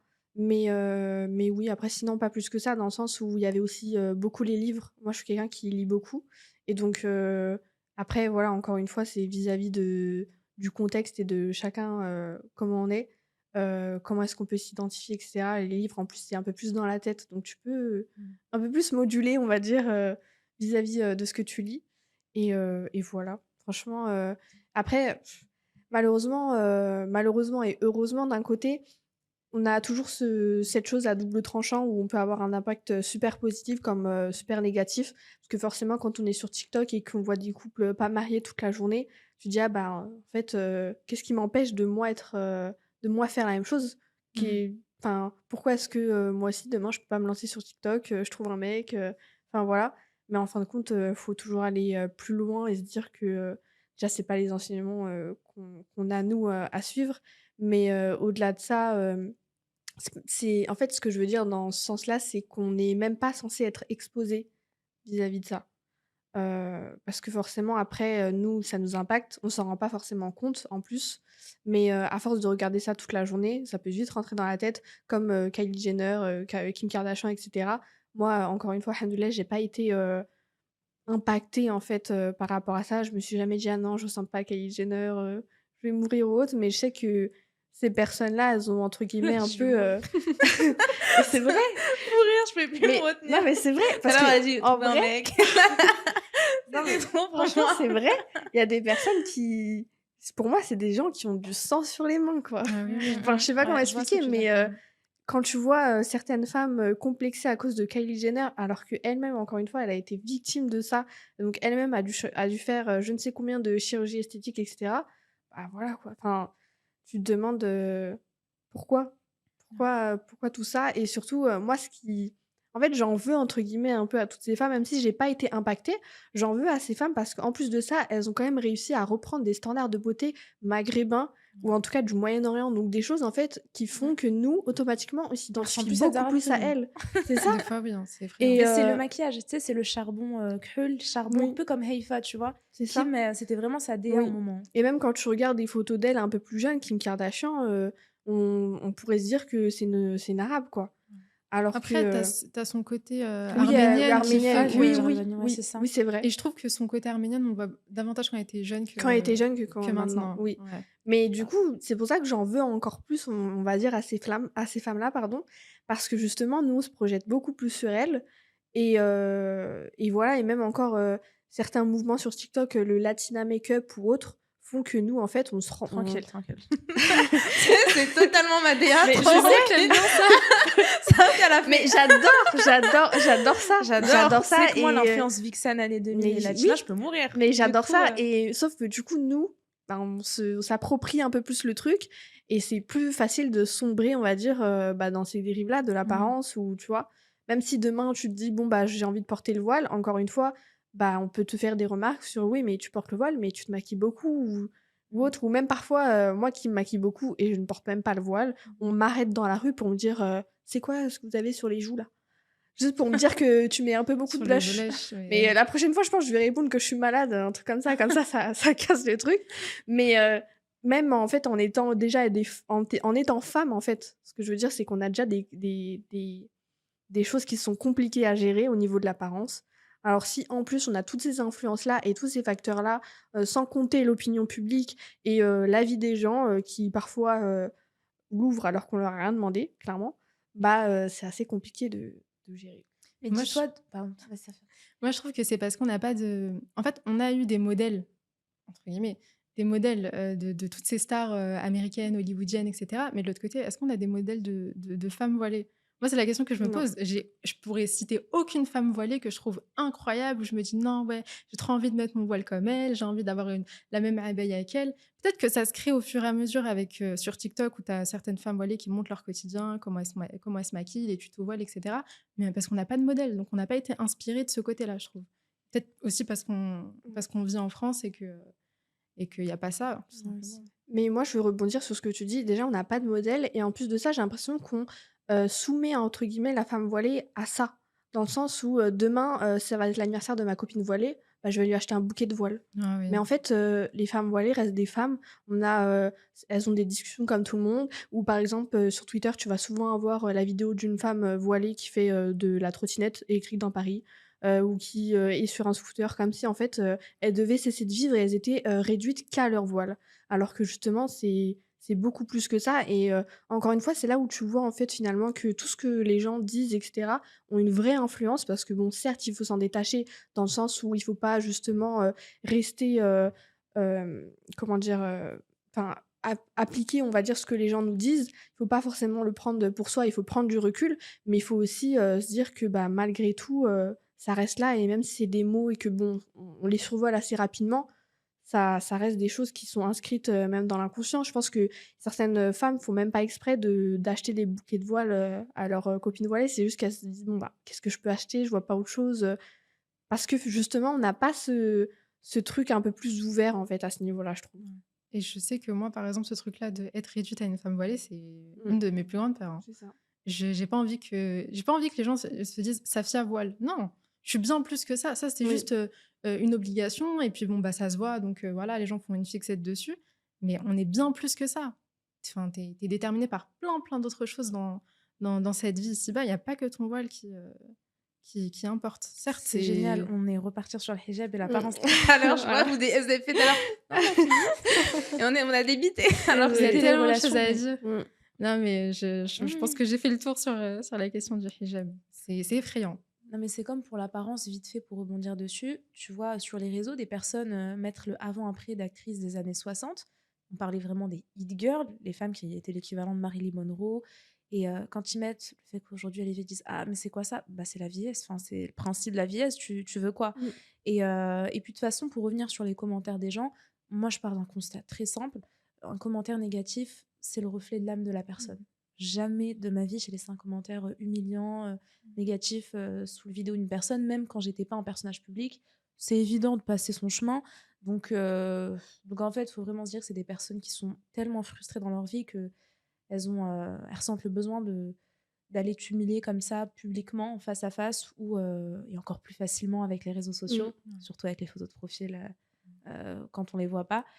Moi, je voulais revenir, j'avais pas donné mon avis sur l'impact des relations amoureuses. Le constat que j'ai fait, c'est que ce qui empêche beaucoup de musulmans de passer par une rencontre légale, donc à savoir celui de la muqabala, c'est le fait que en fait, nombreux sont les musulmans qui se disent mais en fait, tu vas vraiment te marier à quelqu'un que tu as côtoyé, que tu pas côtoyé. Mais non, en fait, il faut sortir au moins 2 3 ans avec. Et moi, j'ai 2 choses à dire. La première, c'est que je reste persuadée, je fais partie de la team qui estime que tu peux rester même 15 ans avec. Tant que tu ne vivras pas avec cette personne, tu ne la connaîtras pas réellement. Et deuxième argument, c'est que, en fait, je trouve ça scandaleux. Je trouve ça scandaleux que des personnes remettent en cause un commandement divin. Allah, il a dit on fait A. Tu veux faire B, C ou Z, fais. Mais ne viens pas dissuader une personne qui essaye de plaire, de satisfaire son créateur, qui force son âme à rester sur le droit chemin en lui disant mais d'accord, c'est un commandement divin, mais sois réaliste. À notre époque, même quand tu sors avec, après le mariage, tu te rends compte que c'est une autre personne. Bah oui, parce qu'on est en train de te dire que tu ne la connaîtras que... En fait, l'idée, Après. c'est que tu filtres dès la première muqabala, dès les premières minutes, tu filtres en fait tout ce qui pour toi, il y a toujours quelque chose qui, même dans nos relations amicales, il y a forcément des défauts, chacun à son échelle, chacun selon sa personnalité, on trouve tous des défauts qui sont invivables. Il y a des trucs où on se dit ça c'est mort. Bah, essaye de filtrer, tu poses en fait, je reste persuadée qu'il y a des gens qui en 2 muqabala peuvent avoir plus filtré des questions et peuvent en avoir plus appris sur la personne que des gens qui sont restés 3 ans en couple. Ouais. Tu vois? Parce que dès le début, tu filtres tout de suite, c'est quoi tes attentes sur quoi? Sur cette situation, comment ça? Et je reste persuadée que voilà, et puis surtout, en plus, les muqabalas, c'est pas au bout d'un mois que tu peux te marier, ça peut prendre 6 mois, 1 an, plusieurs années. Et sans oublier le rôle crucial que joue cette al-istikhara. Qui de mieux qu'Allah Azza wa Jal qui peut t'envoyer un signe pour te dire bismillah. Et on sait tous que le mariage, c'est une partie très importante dans ta vie. Et tu te dis, en fait, j'ai envie de débuter cette période de ma vie, ce nouveau passage de ma vie, en ayant un maximum de bénédictions d'Allah Azza wa Jal. Donc à moi d'éviter les sorties en tête à tête. Et donc voilà, moi c'est vraiment le fait que, comme je l'ai dit, Allah il a dit on fait A, tu veux faire autre chose, fais. Mais moi je trouve ça scandaleux que, tu vois par exemple nous le hijab, on sait que on doit en fait, une sœur qui va pas le porter, on va pas lui dire oh, c'est bon, au moins toi tu pries, au moins tu lis le Coran, regarde t'es encore mieux que telle voilée. Non, on va se dire on sait que c'est un commandement divin, à nous de nous plier, à nous de soumettre notre âme à ce commandement divin. On va pas écouter notre âme capricieuse, égotique et narcissique. J'ai l'impression que ces personnes, au lieu de se soumettre au commandement d'Allah Azza wa Jal, vont juste se dire oui, ben nous, en fait, c'est impossible à notre époque, etc. Bon, j'ai encore beaucoup de choses à dire, mais peut-être que vous avez envie de rebondir dessus. Non. Là, c'est. En fait, je te suivais tellement dans ce que tu disais Je que. t'ai vu, Safia, tu sais que ta tête, au départ, tu souris, après, tu fais ça. Des grands coups de tête. Non, mais de toute façon, je continue, hein, vu que vous avez rien à dire et que moi, j'ai encore plein de choses Mais à on dire. t'écoute. Mais je pense qu'on est trop corda, on Ouais. est trop en accord. C'est pour ça que parfois, quand il n'y a rien à ajouter, on est Non, juste mais là. sur la question de ce que tu dis Pardon, sur la. excuse-moi. T'inquiète. Ce que tu Touche dis encore sur. mon talon. Wallah, Pardon. Ce qui est, c'est que tu dis pardon. Ouais. Oh là là. Je disais oui sur la question des muqabala, c'est peut-être aussi parce que les gens, quand ils se mettent dans des relations, ils partent sur un mauvais objectif. Le but de la muqabala, c'est un terme qu'on utilise que. Moi, c'est un terme que j'ai jamais entendu quand j'étais plus jeune. Hein. Donc, c'est beaucoup. Pareil. C'est notre génération à nous. Parce que c'est pas un terme religieux. Voilà. C'est pour ça. C'est ça. C'est pour ça Et qu'on apprend. du coup, le but d'une muqabala, c'est quoi? C'est on se rencontre et on voit si on match ou si on matche pas. Alors que quand tu rencontres une personne, tu te dis ah bah ouais, du coup il me plaît, ah c'est vrai qu'il est beau, ah il fait ça comme étude, vas-y trop bien. Et donc du coup tu te perds au fur et à mesure, tu perds de vue ton objectif. Peut-être que le mariage au début c'était même pas ton objectif. Donc c'est parce que on se prend on prend la chose de la mauvaise des manières. On commence mal. Et c'est là où je te rejoins et je me dis que, ouais, une muqabala sur 2 jours, peut-être que l'affaire, elle peut être pliée et voilà. Et la salat istikhara, pardon, elle joue un énorme rôle dedans. Si t'as pas l'approbation d'Allah, si t'as pas sa bénédiction, tu sais d'avance que c'est mort. Et des fois, Allah, il fait durer certaines relations pendant des années. Et toi, tu vas dire, ah, mais c'est sûr que ça va amener un mariage. Et au moment où tu te dis, bon, bah, c'est bon, je vais me marier avec cette personne-là, Allah, bam, il dit non, non, Mmh. non, là, je t'ai laissé rigoler avec lui. Non, non, non, ça va pas être lui. Et c'est pour ça que ouais, l'objectif premier, il faut toujours, toujours le garder en tête. Bah, c'est surtout en fait que moi je trouve que si tu n'arrives pas à comprendre la sagesse qui se cache derrière tel commandement divin, ça peut être le mariage, ça peut être autre chose, peu importe le domaine, mais ça me paraît logique d'avoir l'honnêteté intellectuelle et l'humilité face à Allah Azzawajal, de se dire que tu es intellectuellement inaccessible pour comprendre la sagesse qui se cache derrière X obligations divines, X interdictions divines ou X autorisations divines. Non, eux, c'est mais non, en fait, c'est pas possible, c'est impossible. Moi, c'est ça. C'est vraiment scandaleux. Et je crois ça remonte il y a peut-être 2 3 ans, mais il y avait une personne sur les réseaux, je n'ai pas commenté, j'ai rien dit, mais j'étais en mode, c'est pas possible.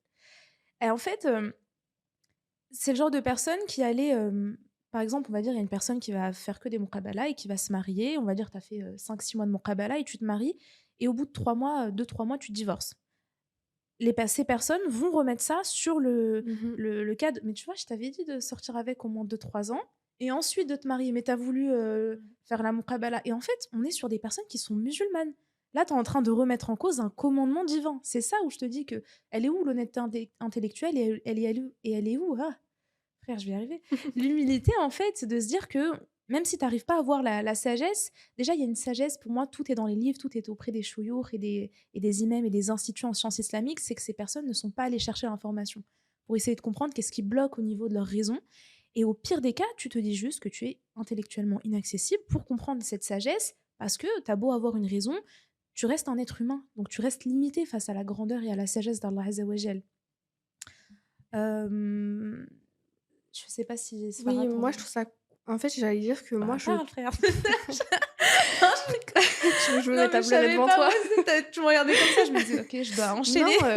non, en fait, moi, je trouve ça, enfin, je trouve qu'on nous dit beaucoup qu'à notre âge, en tout cas, surtout vu la modernité, on va dire, dans laquelle on vit, c'est compliqué, de ne pas se marier sans avoir fréquenté énormément la personne. Et quand je dis fréquenter la personne, c'est, hors cadre, religieux, dans le sens où, il y a pas de mahram, il y a rien du tout. Mais je pense que c'est aussi, le fait qu'on nous ait pas assez, en tout cas, parlé de ça. Comme elle disait tout à l'heure Safia, c'est un mot que personnellement, moi, j'ai appris il y a vraiment pas longtemps. Parce Mmh. que justement, les gens ont un peu, démocratisé ça et en ont un peu plus parlé sur les réseaux sociaux. Mais, il y avait pas ce terme de bon, bah, enfin, je savais qu'il fallait pas que je m'approche d'un homme, voilà, parce que c'est ce qu'on nous dit. En tout cas, en tant que femme, je Mmh. pense que musulmane, c'est ce qu'on nous apprend, depuis petite. Faut pas que tu sois avec des garçons, faut pas que tu sortes avec des garçons, faut pas que tu te mettes en couple, faut pas que tu embrasses un garçon, faut que tu fasses rien avec un Mmh. garçon. Et par contre, du jour au lendemain, on peut te dire: «Ah bah, en fait, il y a un tel qui veut bien te marier. Donc il faut que, bah, il faut qu'il y ait une rencontre, il faut que quelque chose se passe, il faut que, tu essaies d'apprendre à connaître la personne» et cetera. Et en fait, tout ça, je pense que, beh, on nous l'apprend pas assez. On nous inculque beaucoup ce qu'il faut pas faire, mais en fait, quels sont aussi nos droits vis-à-vis du mariage et comment est-ce qu'on peut apprendre à connaître la personne?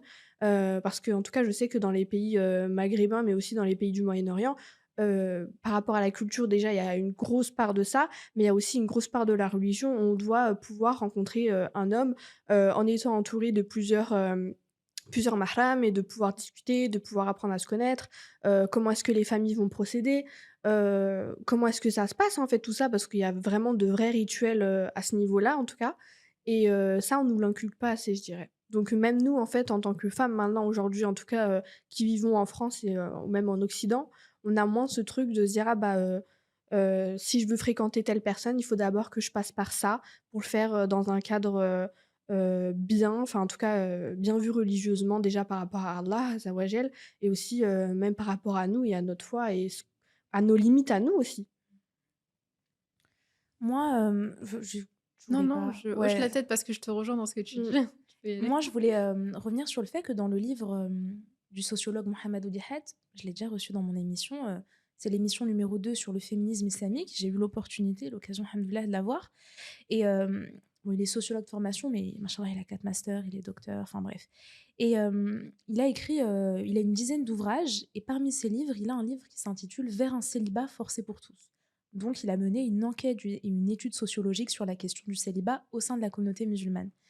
Et il y a un passage qui m'avait marqué, c'était le fait que ce qui bloquait les personnes à faire des muqabala, c'était que une partie considérait que c'était gênant d'avoir déjà de rencontrer une personne dans le but explicite de se marier, avec, bah, comme j'ai dit, filtrer les questions, questions-réponses, et surtout avec la présence d'un mahram, d'une tierce personne.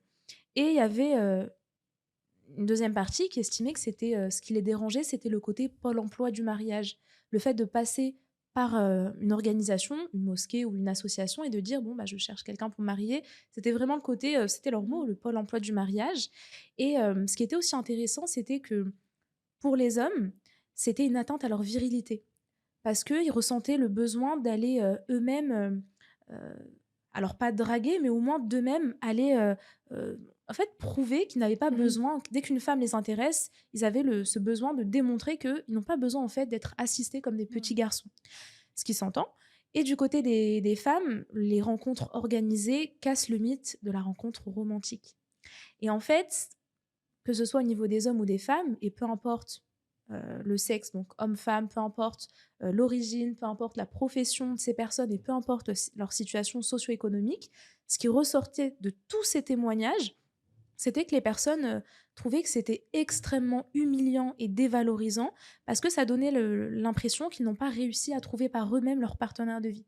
Quelque part, il y avait cette notion d'échec qui revenait énormément. Je trouvais que c'était fort comme mot, et là, je suis quand même en train d'exposer un sentiment que c'est les faits. Donc, même si je suis pas d'accord, c'est les faits, c'est ce que ressentent l'écrasante majorité des personnes qui ont participé à son étude sociologique, et surtout, en fait, que tout ce qui est pour eux une rencontre, une bonne rencontre, c'est une rencontre naturelle, par opposition à une rencontre structurée, organisée, planifiée et rationnelle. Surtout pour les femmes, ce qui ressortait, c'était que nous, on a besoin de romantisme, on a besoin de magie, on a besoin d'originalité, de hasard et de surprise. Donc lui dire que oui, recevoir un appel d'une association, d'une mosquée ou d'un proche qui te dit bah, il y a telle personne qui a envie de se marier, regardez si déjà d'un point de vue physique, ça peut déjà matcher un minimum, et ensuite faites une muqabala, ça les gêne. Encore une fois, on revient au mythe du romantisme. Qu'est-ce que vous en pensez? Moi, je suis d'accord. Frère, j'essaye, hein. Elle va parler, la Safia, ou elle a peur que son père il regarde la vidéo? Non, j'ai mon idée sur la question, je vais en parler. J'espère. Ouais, Safia, je l'attaque. Moi, je suis d'accord sur déjà la rencontre spontanée et la rencontre aussi gênante, parce qu'on peut vite se dire que justement, comme je disais tout à l'heure, je rebondis encore une fois, mais on nous a beaucoup inculqué, bah voilà, il faut pas que tu fréquentes un garçon, et surtout ne pas parler de garçon par exemple devant nos pères ou autres. Enfin, après, ça dépend bien sûr des foyers de chacun, mais je pense que globalement, c'est la notion qui en ressort beaucoup. Et donc là, je me vois mal en fait demain aller voir mon père en lui disant bon bah voilà, j'ai rencontré un garçon, je pense qu'il faudrait faire une muqabala, j'ai envie de discuter, et donc bah tu vas le prendre lui comme mahram, et il va être là et vous allez parler de ça, enfin tu vas parler en face d'un homme en sachant que tu veux te marier, te projeter, poser peut-être des questions qui sont peut-être indiscrètes, tout ça en ayant l'assistance de quelqu'un, et quelqu'un qui peut tout entendre. Enfin, donc d'un côté, je comprends qu'on peut se dire bon bah c'est une atteinte à la vie privée, surtout encore plus vis-à-vis du fait que nous, on est des femmes, je dirais un peu libres, dans le sens où comparé à avant, encore une fois, on est des femmes qui travaillent, on veut, je sais pas, on habite loin, on veut aller dans une autre ville, on peut le faire librement. En tout cas, je pense vis-à-vis de nous trois, on peut le faire. Je dis pas on n'a pas, je pense, des personnes ou des parents, par exemple, qui nous limitent vis-à-vis de ça. Et donc, Mon père qui regarde la vidéo, oui, Hanan va à Marseille, oui. non, mais enfin, ce que je veux dire. Non, mais Ce que je veux dire, c'est qu'on n'est pas comparé à avant, on a Plus beaucoup libre. plus, ouais, on est Indépendante, beaucoup ouais. plus libre, on est beaucoup plus indépendante. Même par exemple avant, même en France, si on parle juste de l'Occident, les femmes n'avaient même pas le droit d'avoir un compte bancaire sur l'autorisation de leur mari, et ça remonte à 75, je crois. Donc c'est Tellement vraiment récent. très très récent. Donc ce que je veux dire par là, c'est qu'on est quand même pas mal pas mal libre, même si bien sûr il y a toujours les obligations religieuses, donc voilà, ne pas voyager sans mahram, etc. et tout ça, je l'entends. Mais c'est très compliqué et voilà, donc déjà à ce niveau-là. Mais aussi au niveau donc de la rencontre naturelle, nous qui sommes pas mal matrixés par les films à l'eau de rose, par Vous les deux, livres. s'il vous plaît. En tout cas, moi je me mets dedans par les films à l'eau de rose, mais aussi les livres romantiques, etc. Ou même les TikTok. Parfois, tu peux regarder un TikTok, comme je disais tout à l'heure, voilà, tu as envie d'avoir un mec, etc. Et en fin de compte, bah, ça gâche un peu. Enfin, ça gâche. Je dis pas que ça gâche, mais c'est l'image que tu peux avoir de la muqabala, en tout cas. Et, et du coup, t'as pas forcément ce truc de bon, bah, même parfois par flemme, en fait. Parce que justement, t'as pas envie d'affronter tout ça, même si bon, j'espère qu'à un moment, il faudra bien le faire. Ouais, je vois ce que tu veux Mais dire. t'as pas envie d'affronter tout ça. Tu dis, bah, en fait, je pense pas être prête, je pense pas être capable. Bah, du coup, tu renonces et tu y penses même pas et tu continues ta vie, voilà, travail, études, dodo, enfin, donc voilà. Moi, Ok, c'est c'est mon sûr. avis. Moi, j'ai deux points que je vais aborder. Tu disais qu'il y avait une certaine gêne, mais en fait, je pense que ça dépend des familles. Parce que tu as des familles qui sont très ouvertes sur la question du mariage. Et j'écoutais un épisode de podcast de Miracle Fudge, podcast, je sais pas si vous la Mmh. connaissez, ou Je crois Maïma, de nom, mais j'écoute pas, je crois. qui disait, je sais plus, je crois que c'était un épisode où elle racontait la rencontre avec son mari. Mhm. Et elle disait qu'avant de se marier avec son mari, elle avait fait plusieurs muqabala chez elle, où vraiment, tu vois, son père, il lui parlait de certains prétendants. J'espère que je remixe pas l'histoire. Son père lui parlait de certains prétendants, et en fait, il n'y avait pas de souci à l'accueillir, tu vois, genre Mmh. chez eux. Et elle disait qu'en fait, eux deux se retrouvaient ensemble, mais juste, ils tiraient le rideau, et ses parents, ils se mettaient dans le fond de la pièce, tu vois. Donc, il leur laissait un tout petit peu un peu d'intimité. On te laisse lui poser toutes les questions que tu veux, et ton père, il est pas là, tu vois, genre collé à Oui, vous, en oui. train Oui, tout d'écouter à ce l'heure, que tu as vous dit vous même les dites. questions un peu indiscrètes au couple. Je pense que ça peut être relatif à la sexualité. Ton père, il est pas là, hein. Non, Il non, est pas bien là. sûr. Non, non, Tu c'était sais, il peut juste être pour à imager quelques le tables. propos. Mais là, Ouais. je parle vraiment en globalité parce que moi, je sais que je suis pas du tout dans une famille où il y a ce tabou-là du Oui, mais mariage. pareil, tu vois. Et justement, ça peut être le cas dans d'autres foyers. Mais justement, par rapport à ça, c'est compliqué, en fait, on va dire, de gérer tout ça. Je me mets à la place d'une femme où justement, il n'y a pas. Je dis beaucoup, justement. Oh là là. T'inquiète.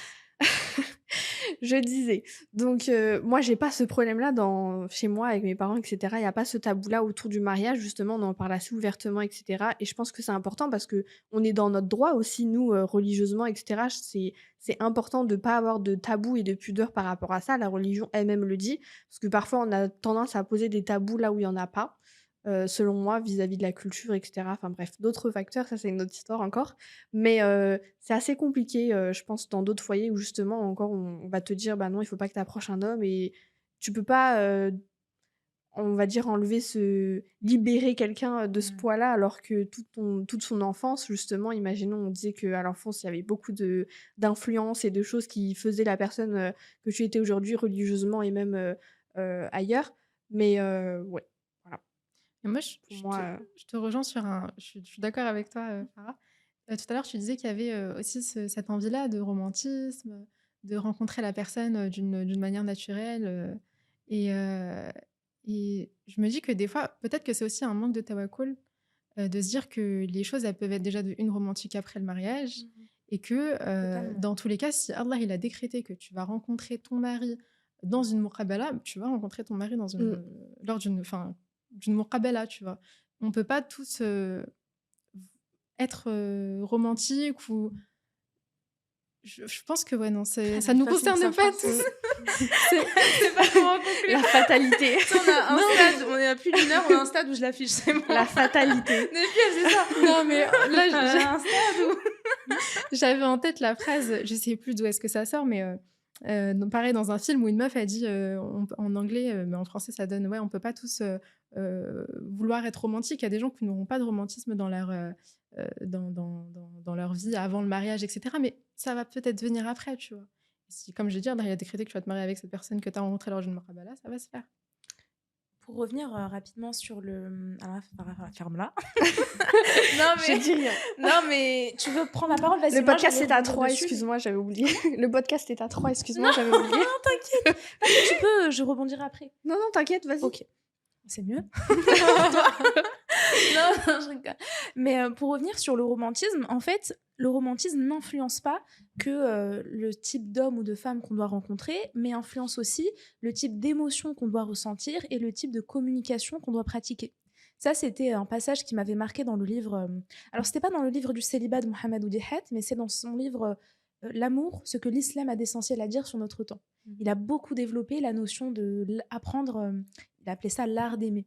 Et à juste titre, hein, et d'ailleurs, c'est des ouvrages que je vous conseille, même à vous deux. Et en fait, quand il est revenu sur la notion du romantisme, il a expliqué aussi que l- la notion qui est importante dans le romantisme, c'est celle de la première rencontre. Et en réalité, c'est même pas l'autre qui a de la valeur, c'est même pas la personne que tu vas date, mais c'est l'endroit et le cadre.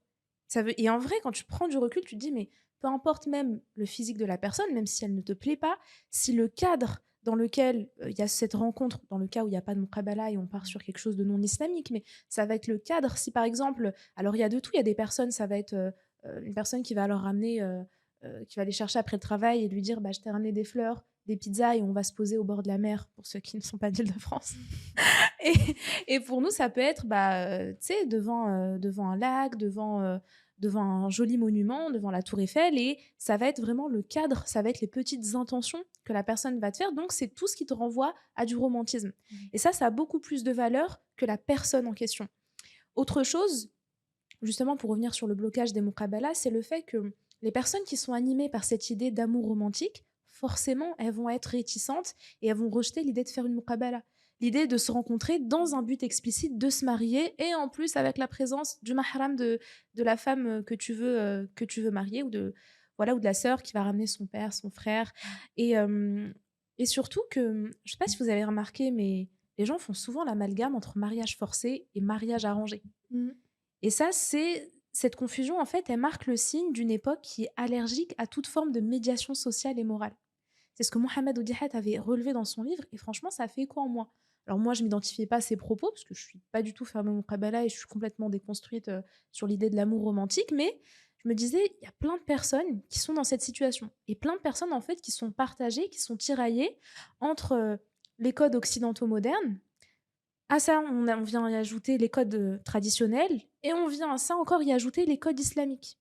Donc ils se retrouvent en fait pris dans des volontés contradictoires. Ils ont envie de suivre les commandements d'Allah Azza wa Jal, mais ils sont tiraillés par cette explosion d'influence vis-à-vis des industries du divertissement. Et je pense pour les générations qui sont venues beaucoup plus tard, les réseaux sociaux. Moi aussi, je suis d'accord, les réseaux, ça va pas du tout.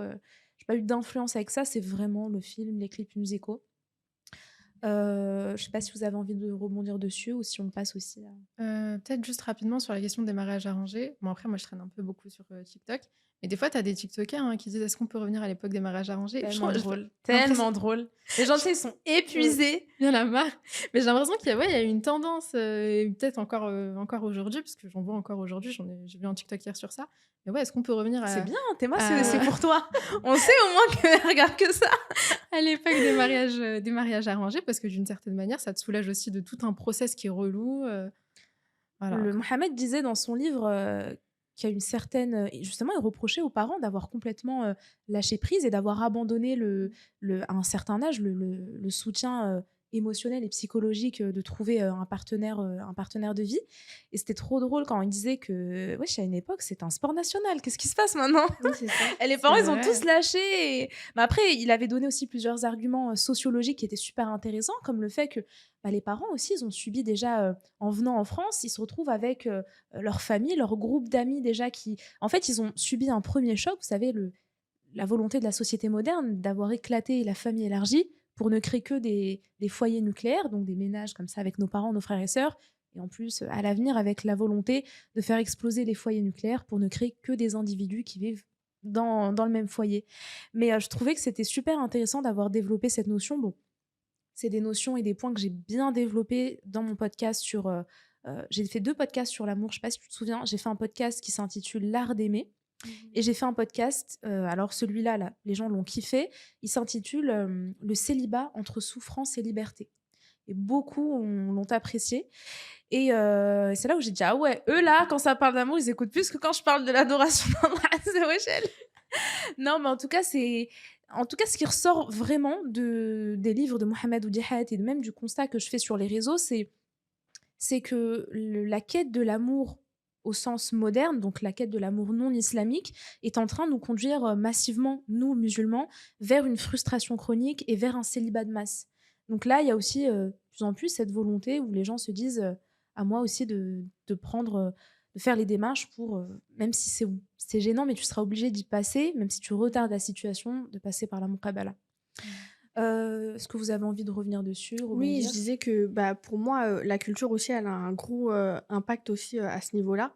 Parce que même, culturellement, déjà quand on regarde les pays du Maghreb, bon, ça se fait, un peu plus, rapidement, qu'en Occident. Et justement, nous, en Occident, on a un peu ce manque-là parce que comme tu disais, peut-être que les parents ont un peu plus lâché et cetera, vis-à-vis de ça. Mais je pense que c'est parce que, encore une fois, nous, on ne donne pas, entre guillemets, «une bonne image» de ça et donc ça ne nous attire pas, directement, alors que justement, c'est le chemin à suivre, en tout cas. Et pour nous, les jeunes, c'est important de remettre ça parce que forcément, on va dire que ça commence à se diluer un peu plus comme si c'était normal de fréquenter des personnes, en dehors du mariage. Il me semble que c'est ce que tu disais aussi dans un de tes podcasts, je crois que tu avais sorti ça il y a très longtemps, sur les relations amoureuses, C'est Naoé ouais, depuis! ouais, ouais. Tu vois, Safia? Non, mais Sur les relations amoureuses et justement quand je dis aussi, donc déjà culturellement, mais aussi, pareil sur l'opinion publique et quand je dis opinion publique pardon, j'entends entourage, influence, fréquentation et cetera. Parce que tu peux avoir, il me semble en fait c'est ce que tu disais et je rebondis sur ça. Bon, on va prendre l'exemple de la parole de Hanan d'il y a, au moins 2 ans où tu disais: «Bon bah Hanan tu as 25 ans, tu es une belle femme, machallah, tu as fait des bonnes études, tu as tout moi, pour j'ai toi dit et ça? cetera dans la vie» J'ai dit ça, et en ouais. fait maintenant, comment ça se fait que tu pas d'homme? Comment ça se fait que tu pas eu de relation amoureuse? Comment ça se fait? En fait, on arrive à un point où les gens sont choqués et viennent vers toi pour te poser des questions en disant: «Mais Ah! comment est-ce Ouais, que ça se fait, en ouais. fait? Est-ce que c'est normal que tu pas eu de relation amoureuse?» Quand tu dis que t'as pas d'ex, moi je sais que c'est aussi mon cas, j'ai pas d'ex, bah, on me dit: «Mais attends, mais comment ça se fait? Est-ce que c'est normal? Est-ce que, Mais il m'énerve oui». tellement. Mais tu sais pourquoi ils associent le célibat au moche? Wallah, c'est ça. Parce que pour eux, dès qu'une femme est belle et dès qu'elle rentre dans les standards de beauté, pour eux, c'est mort. Tu obligé d'avoir eu, plusieurs copains Mmh. ou au moins être encore en Ouais. couple. Mmh. Je te jure, c'est ça qui les choque. C'est souvent l'apparence. C'est toi, t'as pas et ils associent ça au physique. Moi, en tout cas, c'était à chaque fois ça. Oui, mais justement, après, si imaginons, je sais pas, au bout d'un moment, tu peux avoir des baisses de foi, et cetera, comme tout le monde, ça peut vite rentrer dans ton crâne. Il suffit qu'en plus, tu regardes un film à l'eau de rose, tout ça, Mmh, c'est mmh, mmh, mmh, terminé. Tu mmh, peux mmh. dire: «Bah, en fait, c'est vrai, pourquoi est-ce que, moi, à mon âge, j'ai jamais eu de copain, j'ai jamais eu de flirt, j'ai jamais été, plus loin que ça avec un homme. Pourquoi est-ce que finalement je m'en éloigne?» Et c'est pour ça qu'encore une fois, il faut vraiment se rappeler, de suivre, le bon chemin, on va dire. Je tiens juste à rebondir sur un truc, c'est que encore j'ai remarqué, moi on m'a jamais sorti «Ah peut-être tu lesbienne». Moi on me l'a jamais sorti. On n'a jamais remis en cause ma sexualité. Par contre, les mecs, il va falloir par contre, aussi leur donner justice. Les frères qui ne sortent pas avec des filles ou les Mmh. frères qui sont toujours puceaux, ils remettent ça sur la sexualité. C'est: «Ouais mais en fait il doit être gay». En fait, tu peux plus, craindre les commandements, d'Allah Azza wa Jal. Tu vois? Encore nous, je trouve que moi, dans mon entourage, mes sœurs, mes cousines, mes amies, j'ai 1 ou 2 copines qui sont en couple et qui ont toujours eu des relations en mariage, mais moi, dans mon cercle, on est nombreuses à être machallah, on est belles, on est là, mais Mmh. on n'a jamais eu de copains, on n'a jamais eu même chose, hein, il y a un truc aussi qu'il faut développer, c'est que quand tu dis: «J'ai pas d'ex», souvent c'est: «Ouais, mais tu as combien de flirts?» Oh, mais il y a arrête de rager, Mmh. pitié. Et tu es obligé de préciser que pas d'ex, alors que normalement tu es censé t'arrêter à bah, j'ai jamais eu de mec Mmh. ou jamais eu d'ex. Non, tu es obligé de préciser que j'ai dû le faire dans un de mes podcasts. Pas d'ex, pas de mec, pas de date, pas de bisous. Pour que les gens comprennent qu'en fait, non, en fait, il y a jamais eu de bisous, il y a jamais eu d'approche en fait avec un homme. Eux ne le comprennent pas. Ou du moins, encore une fois, à chaque fois, moi, ce qui revient, c'est les gens ne le conçoivent pas parce que physiquement, comment c'est possible? Tu vois, donc on associe le fait que, bah, au pire, si t'es célib mais que t'es moche, ok, tu vois. Mais en fait, si t'es belle, c'est pas possible. Mais je pense qu'on a Voilà. on a Tu besoin de Non, même pas. je pense qu'on a trop normalisé les questions indiscrètes parce que déjà de base, poser la question à une personne si elle a déjà eu des relations, tu viens à rentrer dans une période de sa vie peut-être qu'elle veut pas aborder. La personne, elle va être poussée à peut-être divulguer des péchés. c'est ça. Imagine, pendant un moment, tu as été un peu égaré, tu as peut-être enchaîné les mecs, bah, du coup, tu vas être poussé à divulguer des péchés. Donc à la base, non, on est censé se taire que tu aies eu d'ex ou pas d'ex. Mmh. Et mais ce truc-là de devoir se justifier, moi, je trouve que c'est juste pas possible, quoi. Et justement, ça tu peux divulguer des péchés alors que enfin, Il y a rien qui t'oblige à le faire. Mais Je oui. sais que même, parfois sur Twitter et cetera, je vois des meufs qui affichent, leurs DM et on vient, t'envoyer un DM, ni d'Adam ni d'Ève, on se connaît pas: «Est-ce que tu es vierge?» Mais ça Ah me donne ouais? envie de crier. Non, Mais là, c'est pareil trop. encore même, bah oui, bah, tu es obligé de justifier pourquoi est-ce que tu as pas eu d'ex? Est-ce que tu as eu des flirts? Pourquoi est-ce que c'est pas allé plus loin? Si c'est juste des flirts, pourquoi est-ce que finalement vous êtes pas mis en couple? Et cetera et cetera et justement, je trouve qu'on rentre en fait dans l'intimité de la Mmh. personne de plus en plus et sans se poser des questions. Dans le sens où c'est normal de faire ça ou, ou autre et je trouve ça moi ça m'énerve. Moi C'est ça comme m'énerve. aussi les filles, tu sais, qui voyagent, qui ont un bon train de vie, qui se font des restos et il suffit que tu sois belle et il suffit que tu sois pas trop pudique pour qu'on te taxe d'escorte. Mmh. Moi, ça n'a pas été mon cas, alhamdoulilah. Mais ce que je vois souvent sur les réseaux et moi, en tout cas, dans mon entourage, j'ai plusieurs copines, tabarakallah, hein, ingénieurs, j'ai des docteurs dans mon entourage et tout, dans ma famille et c'est des filles, tu vois, ou dans mes amis qui ont moins de 30 ans et machallah, elles ont des bonnes situations financières et je me dis: «Mais à quel moment, tu vois, ça deviendrait et là, je pense qu'il y a aussi des hommes qui sont vachement complexés de pas avoir réussi, financièrement leur vie comme ces filles-là ou au pire, si cette fille n'a pas une situation financière, bah, elle a un papa ou elle a des frères derrière qui peuvent, la faire voyager, lui donner de l'argent de poche pour se permettre ça. Mais eux, c'est tout de suite, si tu es belle et si tu fais ça, c'est que tu es une escorte. Oui. Bah, moi, j'ai eu, la chance de découvrir ça cet été parce que, alhamdoulilah, j'ai eu la chance d'aller, dans un endroit paradisiaque et tout, cet été. Inch'Allah, Je sais que c'est un voyage que peu de Allah personnes, yarik. peuvent s'offrir et cetera dans la vie. Alhamdoulilah, grâce à Dieu, j'ai pu le faire et je recevais que des messages parce que je l'affichais pas avec qui, j'étais et cetera. Que des messages pour me dire, «Tu es allée avec ton mec? Tu es allée avec qui? Heu, est-ce que tu es toute seule? Tu fais quoi là-bas?»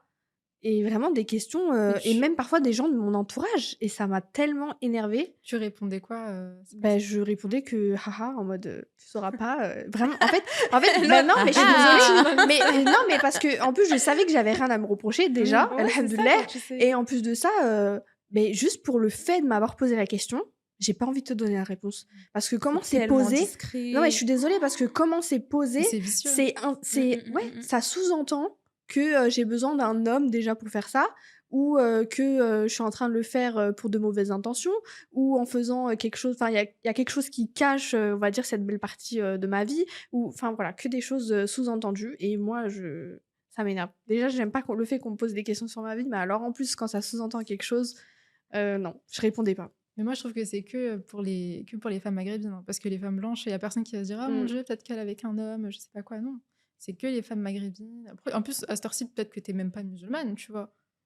Ouais, c'est vrai. Ouais, le Mais fait c'est tout le d'associer, temps, ils associent l'arabité à ça, ouais. Mmh. l'islam, c'est fou, hein. Mmh. Moi, je voulais aussi revenir sur, autre chose, toujours lié à la notion du romantisme. C'est le fait que dans le livre de Mohamed, Oudihad sur, l'amour, ce que l'islam a d'essentiel à dire sur notre temps, il évoquait un moment le fait que, le mot «houb» a pour racine le mot «habba» qui signifie, littéralement en français «une graine» et en fait, ce qu'il mettait en avant, c'était que l'amour est à l'image, en fait, chaque homme et chaque femme a une graine qui porte en lui et que, Allah Azza wa Jal a mis de la complémentarité et de l'interdépendance entre nous et que l'amour, en fait, c'était, une quête spirituelle et une fusion des âmes.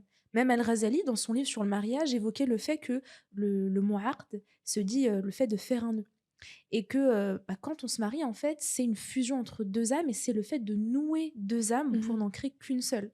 Et là, je trouve ça aussi important de développer ces notions pour réaliser l'importance du mariage et aussi réaliser, en fait, l'impact des relations hors mariage. Aucune de nous 3 ne critique ceux qui ont été dans des relations en mariage, hein, loin de là. Mais c'est aussi pour évoquer les dangers de flirter et de tomber amoureux d'une personne. Certains, finissent même par, avoir des maladies chroniques à cause de ça et se dire que, déjà que même dans un cadre, religieux, même avec un mariage, tu es pas à l'abri de te faire, tromper, battre ou de subir des peines de cœur, qui risquent de t'emmener à l'hôpital. Mmh. Mais, hors mariage, faites vraiment attention à vous. Carrément, c'est même si on enlève l'aspect religieux, pour votre santé mentale, pour votre santé émotionnelle, faites attention à ne pas tomber dans les ruses de Shaitan. Et toujours dans son livre, il parlait des 4 formes d'amour. Il avait évoqué, l'amour contrefaçon, l'amour idéalisé, l'amour saint et l'amour pour Allah Azza wa Jal. L'amour contrefaçon, il l'a défini comme un amour, qui commence par l'admiration de l'autre, par la beauté de l'autre, par le désir de l'autre. Mais il avait surtout insisté en disant que cet amour, cette forme d'amour ne menait qu'à des attentes purement égoïstes et que c'était destructeur. L'amour idéalisé, je pense que beaucoup de gens vont s'identifier à ce type d'amour. C'est quand, vous allez rencontrer une personne, mais que vous allez faire de cette personne, vous allez plutôt imaginer, même quand vous côtoyez cette personne, vous allez lui attribuer une image et une place dans votre cerveau qui ne reflète pas la réalité de sa personnalité. Et ça, c'est ce qui peut conduire à de la désillusion, à de la déception, voire même à de la dépression. J'ai fait une Kerry James. J'ai moulé la chorette, dépression. Malgré les oppressions. Non, mais c'est... Oh mon Dieu. Non, mais voilà, je pense que beaucoup de gens vont s'identifier à l'amour idéalisé. Et surtout, en fait, c'est que ça montre quelque chose de réel lié à la modernité. C'est que la société moderne cultive en nous, non pas l'amour, mais le sentiment de tomber amoureux. Il y a des gens souvent qui ont juste le besoin d'être obsédés par une personne, au point même d'en tomber malade, mais ça leur donne... Ils sont pas amoureux, ils le disent eux-mêmes, mais ils ont juste besoin de ce sentiment qu'il se passe quelque chose dans leur vie et qu'ils aiment cette personne. Bon, après, c'est des personnes qui assument le fait qu'elles souffrent de dépendance affective, voire même qu'elles n'ont pas eu de papa, etc. Mais voilà. Et ensuite, les deux dernières formes d'amour, l'amour saint et l'amour pour Allah. L'amour saint, c'est quand on aime l'autre pour ce qu'il est et non plus pour ses besoins personnels et égoïstes. Et l'amour pour Allah, c'est quand on aime une personne à travers Allah Azza wa Jal et que dans toutes les petites choses de la vie quotidienne, on aspire à plaire à Allah Azza wa Jal en premier, puis à la personne. Et ça, même quand les sentiments et le désir envers l'autre diminuent avec le temps et que la routine finit par s'installer dans le couple. Hormis cette notion, il y a un point qui m'avait un peu... je l'avais lu dans un livre de Ali Habibi, mon tout premier invité, sur le thème de la psychologie et de l'islam. Dans un de ses livres, je crois que c'est son livre sur le célibat, il évoquait le fait qu'il y avait entre 60 et 80 termes qui désignent la notion d'amour en arabe. Et j'avais vu, même moi, une autre fois, dans un autre livre que j'ai oublié, que j'ai chez moi, il y avait l'amour passionnel, l'amour passion. Et moi, rien que ça, j'étais en mode, c'est pas la même chose. Tu vois, la meuf qui s'y connaît pas en amour, je me disais, mais ils ont juste switch de deux mots, genre l'amour passionnel et la passion amoureuse. Dans la langue arabe, ils émettent une distinction entre ces deux mots. Et même ensuite, quand ils ont commencé à dire, il y a la flamme amoureuse, il y a la fièvre amoureuse, il y a l'amour qui rend malade, l'amour qui rend esclave. Et moi, je suis en mode, mais tout ça, c'est la même chose. L'amour qui rend malade et l'amour qui rend esclave, pour moi, c'est la même. Et en fait, s'il y a des distinctions et s'il y a jusqu'à 80 termes dans la langue arabe, tu dis, purée, dans la langue arabe, et puis rien que Ibn Hazm, l'un des plus grands poètes et savants du monde musulman, un homme du Xe siècle, a écrit un livre qui s'intitule Le collier de la colombe, dans lequel il revient justement sur les notions d'amour. Très bon livre d'ailleurs, un petit surcoté, mais très bon livre. Et voilà, je ne sais pas si vous avez envie de rebondir dessus ou... Moi, en fait, ça me fera juste penser au fait que quand ton objectif il est clair, ça t'empêche de tomber dans tout ce qui est admiration, tout ce qui est amour passionnel, tout ce qui est dépendance. Après, tu peux vouloir te marier et avoir de la dépendance affective, ça va absolument rien dire. Mais quand ton objectif il est clair, ça t'évite tellement de problèmes, tellement de soucis et toutes ces formes d'amour qui peuvent te toucher avant le mariage. Ouais, non, moi je suis d'accord avec toi, mais après, d'un côté, je trouve ça tellement facile de tomber dedans maintenant, avec tout ce qui est réseaux sociaux, etc. C'est très facile de venir stalker quelqu'un et de finalement prendre l'habitude. Parce que je sais que parfois je vois ça sur Twitter. Une stalkeuse professionnelle. Ah, mais c'est vrai. Elle vient de se balance. Non, mais franchement, je traîne beaucoup sur Twitter et je vois tellement de trucs de femmes où je me dis, ah, c'est bon, je suis pas tombée dans ce grain de folie parce que parfois, c'est de l'obsession et ça va jusqu'à justement aller stalker quelqu'un tous les jours jusqu'à, je sais pas, retrouver sa famille ou autre, etc. Des scénarios. Oui, des scénarios. Et en fait, justement, les gens tombent facilement dans la désillusion. Ah, super. Dans la... je vais même pas réussir à dire le mot. Désillusion ? Ouais, désillusion, excuse-moi. Non, t'inquiète. Parce que voilà, justement, c'est assez facile de tomber dedans. Tu prends vite l'habitude et ça va très très vite en fait pour moi sur les réseaux sociaux. Et je pense qu'on met aussi une grosse pression aux jeunes, en tout cas par rapport à ça, par rapport au mariage, comme je le disais tout à l'heure, par rapport vis-à-vis de la culture. Quand on est maghrébin ou en tout cas plus largement issu du monde arabo-musulman, on a cette idée en fait du mariage qui est très très présente déjà dès le plus jeune âge, je trouve. Et moi, je sais que à nombreux de baptêmes où j'étais invitée avec ma mère, oh Falah, ça va, comment tu vas? Je suis très contente de te voir. Bientôt tu te maries, hein. Bientôt. Enfin, en fait, ça va très vite. On va venir te dire bonjour et on va te parler du mariage comme ça. Et je pense que, bah, justement, ça te met déjà dans l'idée, très, très vite, voilà, qu'il faut trouver un mari, qu'il faut, être, la ménagère parfaite, la femme parfaite et cetera. Et faut aussi, ne pas le faire trop tard. Dans le sens où, une femme à 30 ans, qui est pas mariée, chez nous, en tout cas les maghrébins, j'ai vite l'impression que c'est quelque chose, beaucoup m enfin maintenant beaucoup moins, hein, mais j'ai l'impression que c'est quelque chose qui est très, mal vu. Dans le sens où, à son âge, elle est quand même pas mariée, il serait peut-être temps, je sais pas, ou même 26 ans, parfois j'entends: «Oh, enfin elle se marie», Mmh. alors que je sais pas, chaque chose en son temps, surtout qu'encore aujourd'hui on a nos études, on a plein d'autres choses, qu'il faut gérer à côté de ça. Et c'est pas si facile, de ça aussi, de trouver tout simplement quelqu'un qui peut te correspondre et inch'Allah, pouvoir faire, toute ta vie avec. Donc voilà, même, je sais que, s dans d'autres pays arabes, et cetera, tu peux vite entendre la remarque de: «Ah bah, c'est une vieille fille» ou Mmh. «Une femme qui est pas mariée à 50 ans, qui a pas d'enfant, c'est bizarre». Ou même parfois tu peux être marié, mais si attention vous avez pas d'enfant, c'est bizarre. Enfin, en fait, il y a toute cette, pression et c'est toujours autour des femmes, je trouve.